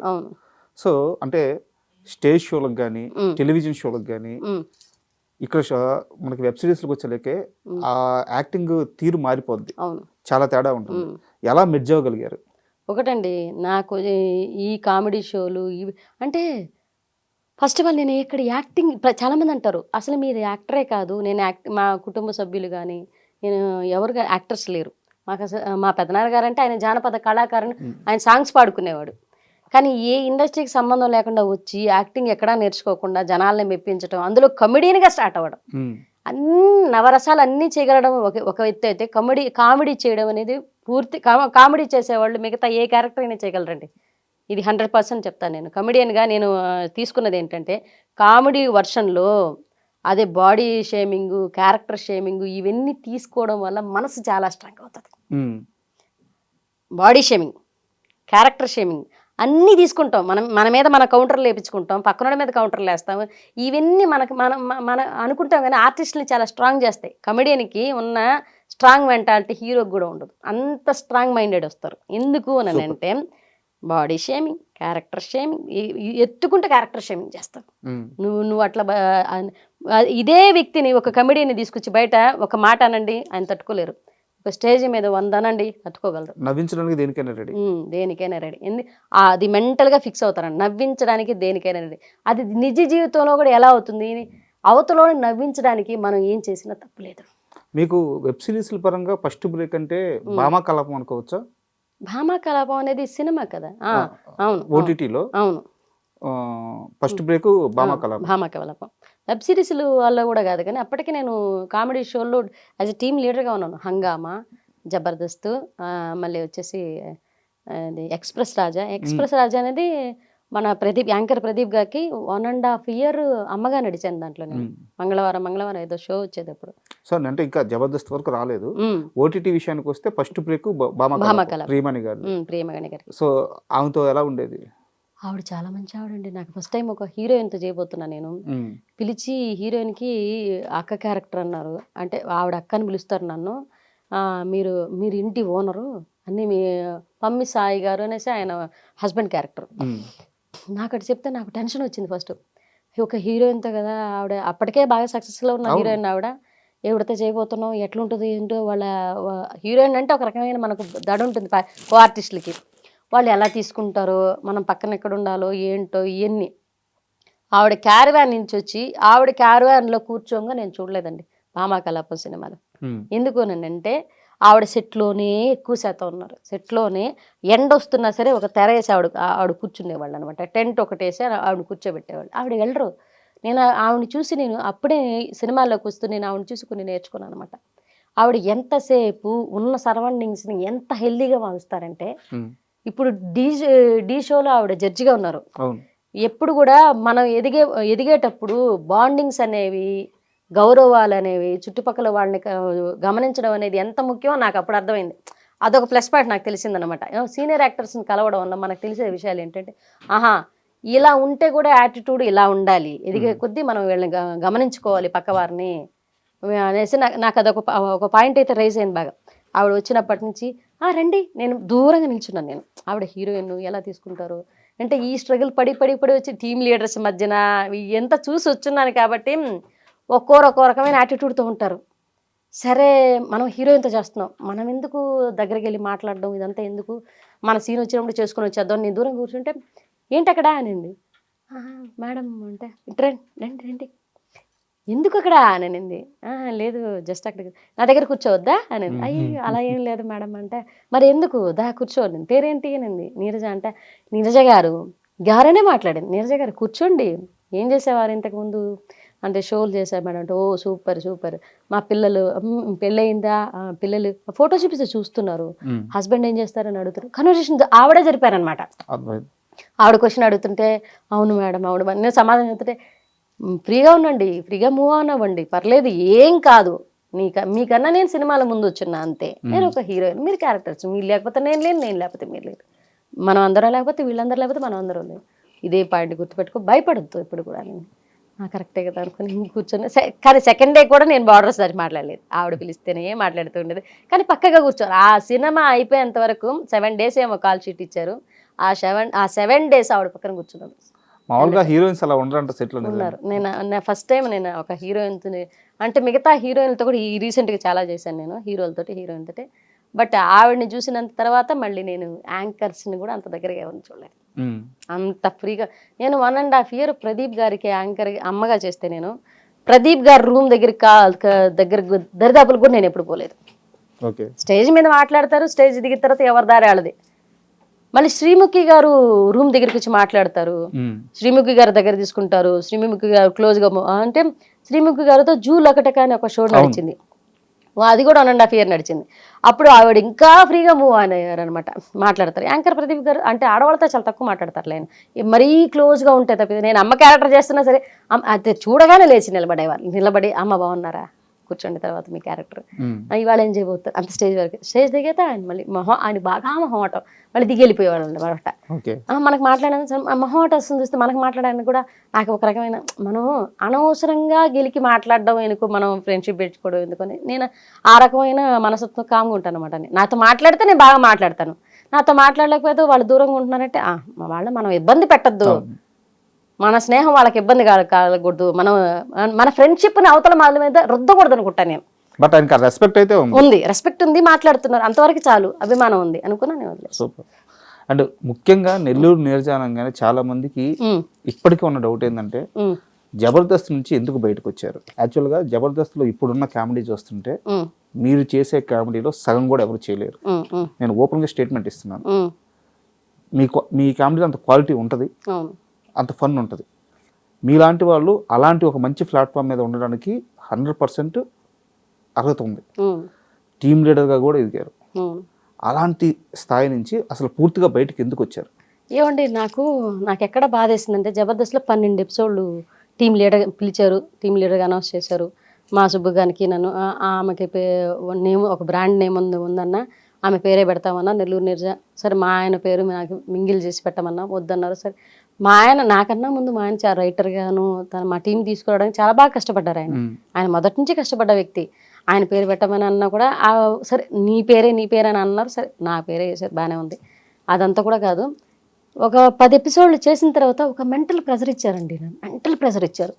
ఎట్లా అంటే ఇప్పుడున్న కొత్తదనం కావాలి, మీ రైటింగ్లో ఇది మనం హెల్దీ కామెడీ చేసేసరికి ఉంటుంది, బూత్ కామెడీ కొంచెమన్నా ఉంటుంది, అది లేకుండా జనాలు చూడరు. ఈ రోజుల్లో అంత అప్డేట్ అయ్యారనమాట.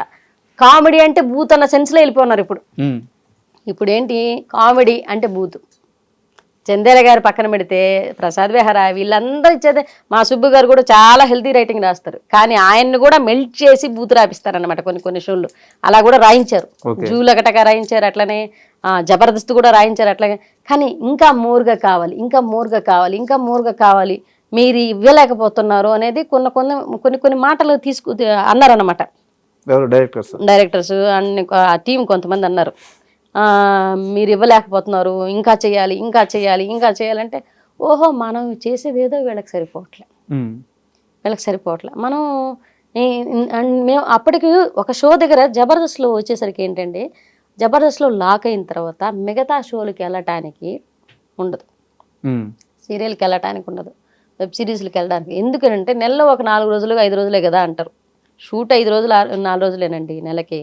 కానీ దానికి పడే స్ట్రగుల్ ఉంటుంది చూసారా. ఒకసారి రైటర్లు తీసుకెళ్ళాలి, ఒకసారి రిహార్సల్కి వెళ్ళాలి, దాన్ని ఒకసారి అవన్నీ వినిపించడానికి ఎన్ని స్టోరీలు ఉంటాయి, అన్ని స్టోరీలు డిస్కషన్స్కి అంటారు. ఆ డిస్కషన్స్కి వెళ్ళిన తర్వాత ఇన్ని స్క్రిప్ట్లు అనేవన్నీ చూస్తారు. మనం 20-30 స్క్రిప్ట్లు మా సుబ్బుకి ఒక జబర్దస్త్కి ఈ హంగామాకి ఈ రాసి ఒకనొక టైంలో మైగ్రేన్ అటాక్ అయింది. ఓకే, మైగ్రేన్ అటాక్ అయ్యేసి తనకేంటంటే ఇంకా ఒక రైటర్కి ఇంకా రాయి సపోర్టర్ లేదు, తన ఆలోచించుకోవాలి, రాసుకోవాలి. కూర్చుంటే మా టీం కూర్చుంటాను, నేను కూర్చుంటాను, అది కాదు నాన్న ఇది అనుకుంటాం, అక్కడే లైవ్లో ఎడిటింగ్ అనుకుంటూ రాసుకుంటూ ఉంటాం. కానీ తనకేంటంటే వీళ్ళు పెట్టే మెంటల్ ప్రెషర్కి మైగ్రేన్ ఎక్కువైపోతుంది. ఈ 10 స్క్రిప్ట్లు తీసుకెళ్తే ఇది నచ్చలేదంటారు, అది నచ్చలేదంటారు. అక్కడ ఒక రైటర్ని ఇచ్చారు. ఆ రైటర్ ఏంటంటే మనకు అక్కడ నాకు ఒకనొక పాయింట్లో మేము చెప్పిన స్క్రిప్ట్లు వాళ్ళకి నచ్చేది లేదు. ఓకే, వాళ్ళకి నచ్చేది లేదు, వాళ్ళు చెప్పిన స్క్రిప్ట్లే వాళ్ళు వేయించేవాళ్ళు. అది ఆ స్క్రిప్ట్ చెప్పేటప్పుడు నాకు అర్థమయ్యేది, మా సుబ్బు గారికి అర్థమయ్యేది ఈ స్క్రిప్ట్ పండదని, ఈ స్క్రిప్ట్ పేలదని మనకు తెలుస్తుంది. మనం టు బి ఫ్రాంక్గా మాట్లాడలేము అక్కడ. ఈ స్క్రిప్ట్ పేలదు అనేసి అదే పేలుతుందని డైరెక్టర్ గారు అంటారు. ఎందుకు ఈ రాజకీయం జరుగుతుందో అర్థం కాల నాకు. ఇప్పుడు 10 ఎపిసోడ్ల తర్వాత మాకు అదొక పాయింట్ వెలిగింది. మనమే అంటే మన ఊరి మనమే బిగించుకున్న వాళ్ళం అయిపోతాము అన్న ఒకనొక సందర్భంలో అనిపించింది నాకు. మన ఊరి మనమే బిగించుకున్న వాళ్ళం అవుతామో యాజ్ ఎ టీమ్ లీడర్గా పేరు తెచ్చుకొని ఇన్ని ఎపిసోడ్లు హంగామా, జబర్దస్త్, ఎక్స్ప్రెస్ రాజా, ప్రతిదీ జూలగటక అన్నిట్లో చాలా మంచి పేరుంది. వాళ్ళ స్కిట్ వస్తుందంటే కూర్చొని జనాలు చూస్తారు. అందులో 70% హెల్తీ ఉంటుంది, 30% మాత్రం పట్టుకోలేని బూత్ ఉంటుంది.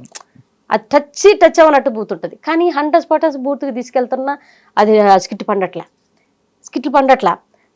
మా సుబ్బు గారు స్ట్రగుల్, వాళ్ళు ఇచ్చిన రైటరు వీళ్ళు ఏంటంటే పిలుస్తున్నారు, అది బాగాలేదు ఇది బాగాలేదని మొహమ్మద్ అనేస్తున్నారు. ఏంట్రా వీళ్ళు ఇలా అంటున్నారు, ఏంది అసలు నిజంగా బాగుండట్లేదా? అది మనకు నచ్చింది వాళ్ళకి నచ్చట్లే, వాళ్ళకి నచ్చింది మనకు నచ్చట్లే. మేమేంటంటే సార్ ఇన్ని చేసామండి, జబర్దస్త్ అంటే ఒక పెద్ద ప్లాట్ఫామ్. ఎందుకంటే ఇన్ని షోలు ఒక ఎత్తు అయితే బాహుబలి సినిమా ఒక ఎత్తు, ఇన్ని షోలు ఒక ఎత్తు అన్నట్టు ఉంటుంది కదా. కానీ వాటి పేరు వాటిదే, ఇటు తీరి వీటిదే. కానీ జబర్దస్త్కి జనాలు బాగా అడిక్ట్ అయినారు, అలవాటు అయినారు. అది పెద్ద షోగా ఒక రన్ అవుతుంది. ఈ టైంలో దీన్ని వదిలేస్తే మనం చేతగానే వాళ్ళం అయిపోతామా అని మాకు ఒక క్వశ్చన్ మార్క్. ఇంకా ఏదో చేద్దాం, ఇంకా మా వల్ల వదిలే సార్, మీరు వేరే చూసుకోండి, మొహమాటం లేకుండా. ఒకటండి, పరిస్థితులు అనుకూలంగా ఉండి మన పని మనం ఫ్రీగా చేయనిస్తే అది ఎక్కడ ఏ ప్లాట్ఫామ్ అయినా మనం ఇమడగలం. పరిస్థితులు అనుకూలంగా లేకుండే మన వల్ల ఇబ్బంది పెడుతూ ఉంటే ఆ ప్లాట్ఫామ్ ఏదైనా సరే అది వదిలేసి రావడం చాలా మంచిదంటాను నేను. ఎందుకనంటే మానసికంగా అక్కడ చచ్చిపోయే బదులు బయటకు వచ్చి ఇంకో పని చేయంటాను నేను. అంతే కదా. నాకు అదే అనిపించింది. మనం రైటర్లమి, మనం యాక్టర్లమి ఎదిగినాము, ఒక పేరు తెచ్చుకున్నాము. అక్కడ ఆ ప్లాట్ఫామ్ కాకపోతే ఇంకో ప్లాట్ఫామ్ ఉంది నిన్ను పిలవడానికి, ఇంకో ప్లాట్ఫామ్ ఉంది. అక్కడేంటో నువ్వేంటో నిరూపించుకుంటే చాలు. అక్కడుండి వాళ్ళ అవమానాలు తీసుకునే బదులు, అక్కడుండి వాళ్ళ తిరస్కారం తీసుకునే బదులు బయటకు వచ్చాయి అని ఇద్దరం మాట్లాడుకున్నాము. ఆ సార్కి చెప్పాము. వాళ్ళు వద్దు ఇంకో టీంలోకి వెళ్ళండి, ఇంకో టీంలోకి మింగిల్ చేస్తామని అన్నారు. అట్లా కూడా యాజ్ అ టీమ్ లీడర్గా ఎంటర్ అయిన తర్వాత ఇంకో టీంలోకి వెళ్ళి మింగిల్ అవ్వడం ఎందుకని మాకెందుకు అనిపించింది, వచ్చేసాను. అండ్ అంటే లాస్ట్లో మీరు ఒక మాట అన్నారు, వేరే టీంలోకి పంపిస్తామని చెప్పేసి. మీరు చాలా గట్టిగా సుబ్బు గారిని వద్దు అని చెప్పి వేరే టీంలో చేయడానికి వీలు లేదు అంటే డైరెక్టర్లు నీరజ మీరు ఖచ్చితంగా ఉండాల్సిందే, ఉండండి అని చెప్పంటే మీరు చాలా గట్టిగా అపోజ్ చేసి ఇంకా జబర్దస్త్ స్టేజ్ పైకి మనం ఎక్కొద్దు అని చాలా గట్టిగా అపోజ్ చేసి ఆయన తీసుకెళ్ళిపోయారు. నిజమేనా? నేను నిజమే చెప్పాను. నేను పిలిచే మా వాడు అయిపోయింది, పిలిచారు సార్ ఇక ఇట్లా ఇబ్బంది పెడుతున్నారంటే, సరే భయ్యా ఇది మనకు రేటింగ్ తగ్గుతోంది, చూడు ఇంకేమన్నా ఉంటే చూడండి అని అంటే, అవతల ఒక వ్యక్తి గురించి తెలిసి ఇన్ని షోలు చేస్తున్నాడని తెలిసి, ఇన్ని చేస్తున్నారని తెలిసి, నిన్ను ఒక వర్క్ ఇచ్చినప్పుడు నిన్ను ఇలా ఫ్రీగా వదిలేస్తే, ఇలా వదిలేస్తే నిన్ను ఫ్రీగా నువ్వేం చేయగలవు, నువ్వేం చేస్తావో నీకు ఒక ఐడియా ఉంటుంది. నీ మీద నమ్మకం ఉండాలి. ఫస్ట్ ఆఫ్ ఆల్ నిన్ను పట్టుకోక్కర్లా, నీ మీద నమ్మకం ఉండాలి. నువ్వు నీ టాలెంట్ మీద నమ్మకం ఉండాలి. నువ్వు చేయగలవు ఎట్టి పరిస్థితులని. ఆ నమ్మకం అవతలోడికి లేనప్పుడు ఆడుండడం వేస్ట్ అంటాను నేను. అంటే నాకు జబర్దస్త్లో ఇంకా చాలా మంది చెప్పింది ఏంటంటే, నాకు కొన్ని పరిచయాలు ఉన్నాయి, చాలా మంది చెప్పింది ఏంటంటే, నీరజ తన భర్తకి అవమానం జరుగుతుంది ఏమో, తన భర్తని తక్కువగా చూస్తారు ఏమో అంటే ఆ పరిస్థితి కూడా రాకూడదు అని చెప్పేసి తన భర్త కోసమే జబర్దస్త్ని వదిలేసింది అని చెప్పి చాలా మంది చెప్పారు. అంటే తన భర్త అది ఒక పాయింట్ అయితే, తను నాకు వచ్చి చెప్పింది ఏంటంటే, నాన్న మన రైటింగే బాగాలేదంట, మార్చుకోవాలంట, మన రైటర్ ఇచ్చినా చేయలేకపోతున్నాం అంట అని డైరెక్టర్ అన్నాడని మా ఇంటికి వచ్చి బాధపడ్డాడు. వదిలే అంతే, వదిలేయి. నీ మీద నమ్మకం ఉండి నువ్వు ఫ్రీగా చేస్తావు, నువ్వు చేయగలవు అని నమ్మితేనే ఆ షో చేద్దాం. మనం చేయలేము నేను అవతలవాడు కనిపించిందంటే వదిలే.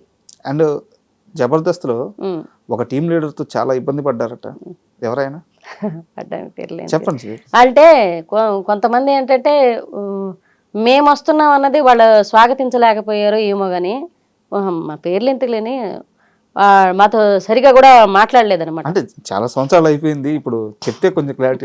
పర్లేదు కానండి. ఒకనొక సందర్భంలో అయితే జబర్దస్త్ కన్నా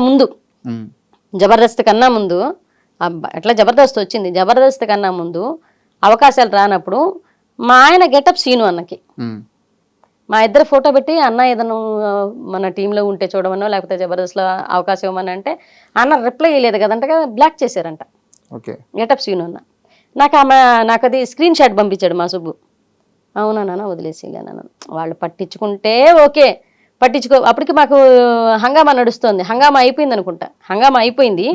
ఆ తర్వాత అవకాశం కోసం అనేసి సీను అన్న, నేను నీరజ సుబ్రహ్మణ్యం, ఆయన నీరజ సుబ్రహ్మణ్యం మాట్లాడతారు, నీరజ సుబ్రహ్మణ్యం అన్న ఎక్కడన్నా అవకాశం ఉంటే చూడండి అన్న, ఏదన్నా ఉంటే చెప్పండి అన్న అని అంటే ఆయన పట్టించుకోలేదు. అంటే ఇతను జస్ట్ ఎత్తుకోవడం, కాల్ చేయడం, ఎవరికి మెసేజ్ చేస్తాడు. ఆ మెసేజ్కి పలానా బాగున్నారా సుబ్బు అని రిప్లై ఇస్తేనే ఫర్దర్గా కాల్కి వెళ్తాడు, లేదంటే వెళ్ళడు. అట్లా కూడా ఇప్పటికీ ఎవరికి చేయలేదు. ఫస్ట్ టైం గెటప్ సీను అని అడగడం జరిగింది, అన్న బ్లాక్ చేయడం జరిగింది. మీరిద్దరు అప్పటికే బాగా ఫేమస్ కదా, అంటే జీటీవీలో క్లబ్ చేశారు, హంగామా చేశారు, జూలగటగా చేసాము, అప్పుడు బాగా ఫేమస్ అయినా. ఇంకొకటి ఏంటంటే నాన్న, జబర్దస్త్ కన్నా ముందు నానక రామగూడలో షూటింగ్ జరిగేది ఒకప్పుడు జబర్దస్త్. అప్పుడు మా ఆయన చంద్రాన్న టీంలో చేసేవాళ్ళు. అండ్ మమ్మల్ని బాగా అవాయిడ్ చేసి అవమానించిందంటే చంద్రాన్న అన్న, మా ఆయన అవమానించాడు. నేను అది తీసుకోలేకపోయాను. చంద్రాన్న ఒకసారి నాకు కంటికి కనిపించినా కూడా నేను పలకరించలేదు. ఏంటంటే మా ఆయన క్యాటరింగ్ బిజినెస్ ఉంది. ఒక 5 ఎపిసోడ్లు మా ఆయన చంద్రాన్న టీంలో జరిగినాయి. అప్పుడు అదిరింది షో కూడా నడుస్తుంది అనమాట జీ తెలుగులో. నేను అప్పుడు ఆర్పీ టీంలో అదిరింది షోలో చేస్తున్నాను, మా ఆయన జబర్దస్త్లో చేస్తున్నారు, చంద్రాన్న దాంట్లో చేస్తున్నారు. చంద్రాన్న దాంట్లో చేసేటప్పుడు 5 ఎపిసోడ్లు నడిచాయి. 6వ ఎపిసోడ్కి కంటిన్యూటీ ఎపిసోడ్ అది సుబ్బు కావాలని అంటే, సుబ్బు క్యాటరింగ్ నడుస్తుంది, పెళ్లి వంట జరుగుతుంది నెల్లూరులో. అక్కడ ఎట్టి పరిస్థితుల్లో అది ఒక దాదాపు 2 లక్షల వ్యాపారం అది. మనకు మిగిలితే ఒక 50,000 దాకా మిగులుతొచ్చు, లేకపోతే ఒక 30,000 40,000 ఒక అమౌంట్ అయితే మిగులుద్ది. ఆ 2 రోజులకి మిగులుద్ది. అది పెద్ద వ్యాపారం. అది జరిగేటప్పుడు అన్న దాదాపు 500 మంది భోజనాల దాకా వస్తున్నారు. సో ఈ టైంలో ఈ ఒక్కరోజుకి ఎక్స్క్యూజ్ చేసి నా స్థానంలో ఎవరినన్నా పెట్టి కామెడీ షో అనేది ఆ స్థానంలో ఎవరినన్నా పెట్టి రన్ చేయొచ్చు. అంతే. నేను టీం లీడర్నండి. కో యాక్టర్స్ ఎవరినైనా పెట్టి రన్ చేయొచ్చు. నేను ఉండాలి important. Chandranna important, Subbu important character కాదు. సుబ్బు అనేది చిన్న క్యారెక్టర్. అది సుబ్బు బదులు అతని మీద కౌంటర్ వేసి రాత్రి ఓడి పెళ్ళాన్ని తీసుకెళ్ళిపోయిందనో ఏదో ఒక ఓడేసి దాన్ని తప్పించచ్చు. అవును, స్క్రిప్ట్ మన చేతిలో ఉంది. కానీ అన్న ఫోన్ చేసి నాతో మాట్లాడాడు. చంద్రాన్న ఫోన్ చేసి సుబ్బు గురించి అడిగాడు, అమ్మా ఎందుకు రాలేదు అని అంటే, అన్న పరిస్థితులు ఏంటంటే ఆయన క్యాటరింగ్ వర్క్ అన్నా అంటే క్యాటరింగ్ బిజినెస్ ఉన్నప్పుడు కామెడీ షోలు కూడా చేసుకోమన్నాడు అని అడిగాడు.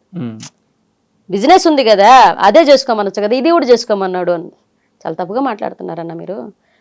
అంటే ఒక ఆర్టిస్ట్కి ఒకే దాని మీద హైదరాబాద్కి వచ్చిన తర్వాత ఒక వ్యాపారం మీద నిలబడకపోతే ఇండస్ట్రీలో వచ్చే అవకాశాల వల్ల జరిగిపోద్దంటే ఎవరికి జరగదు. ఇప్పుడు సర్వానంద గారు హీరో హోటల్ ఎందుకు పెట్టుకున్నారండి? ఎందుకు పెట్టుకున్నారా మనం అడగగలమా?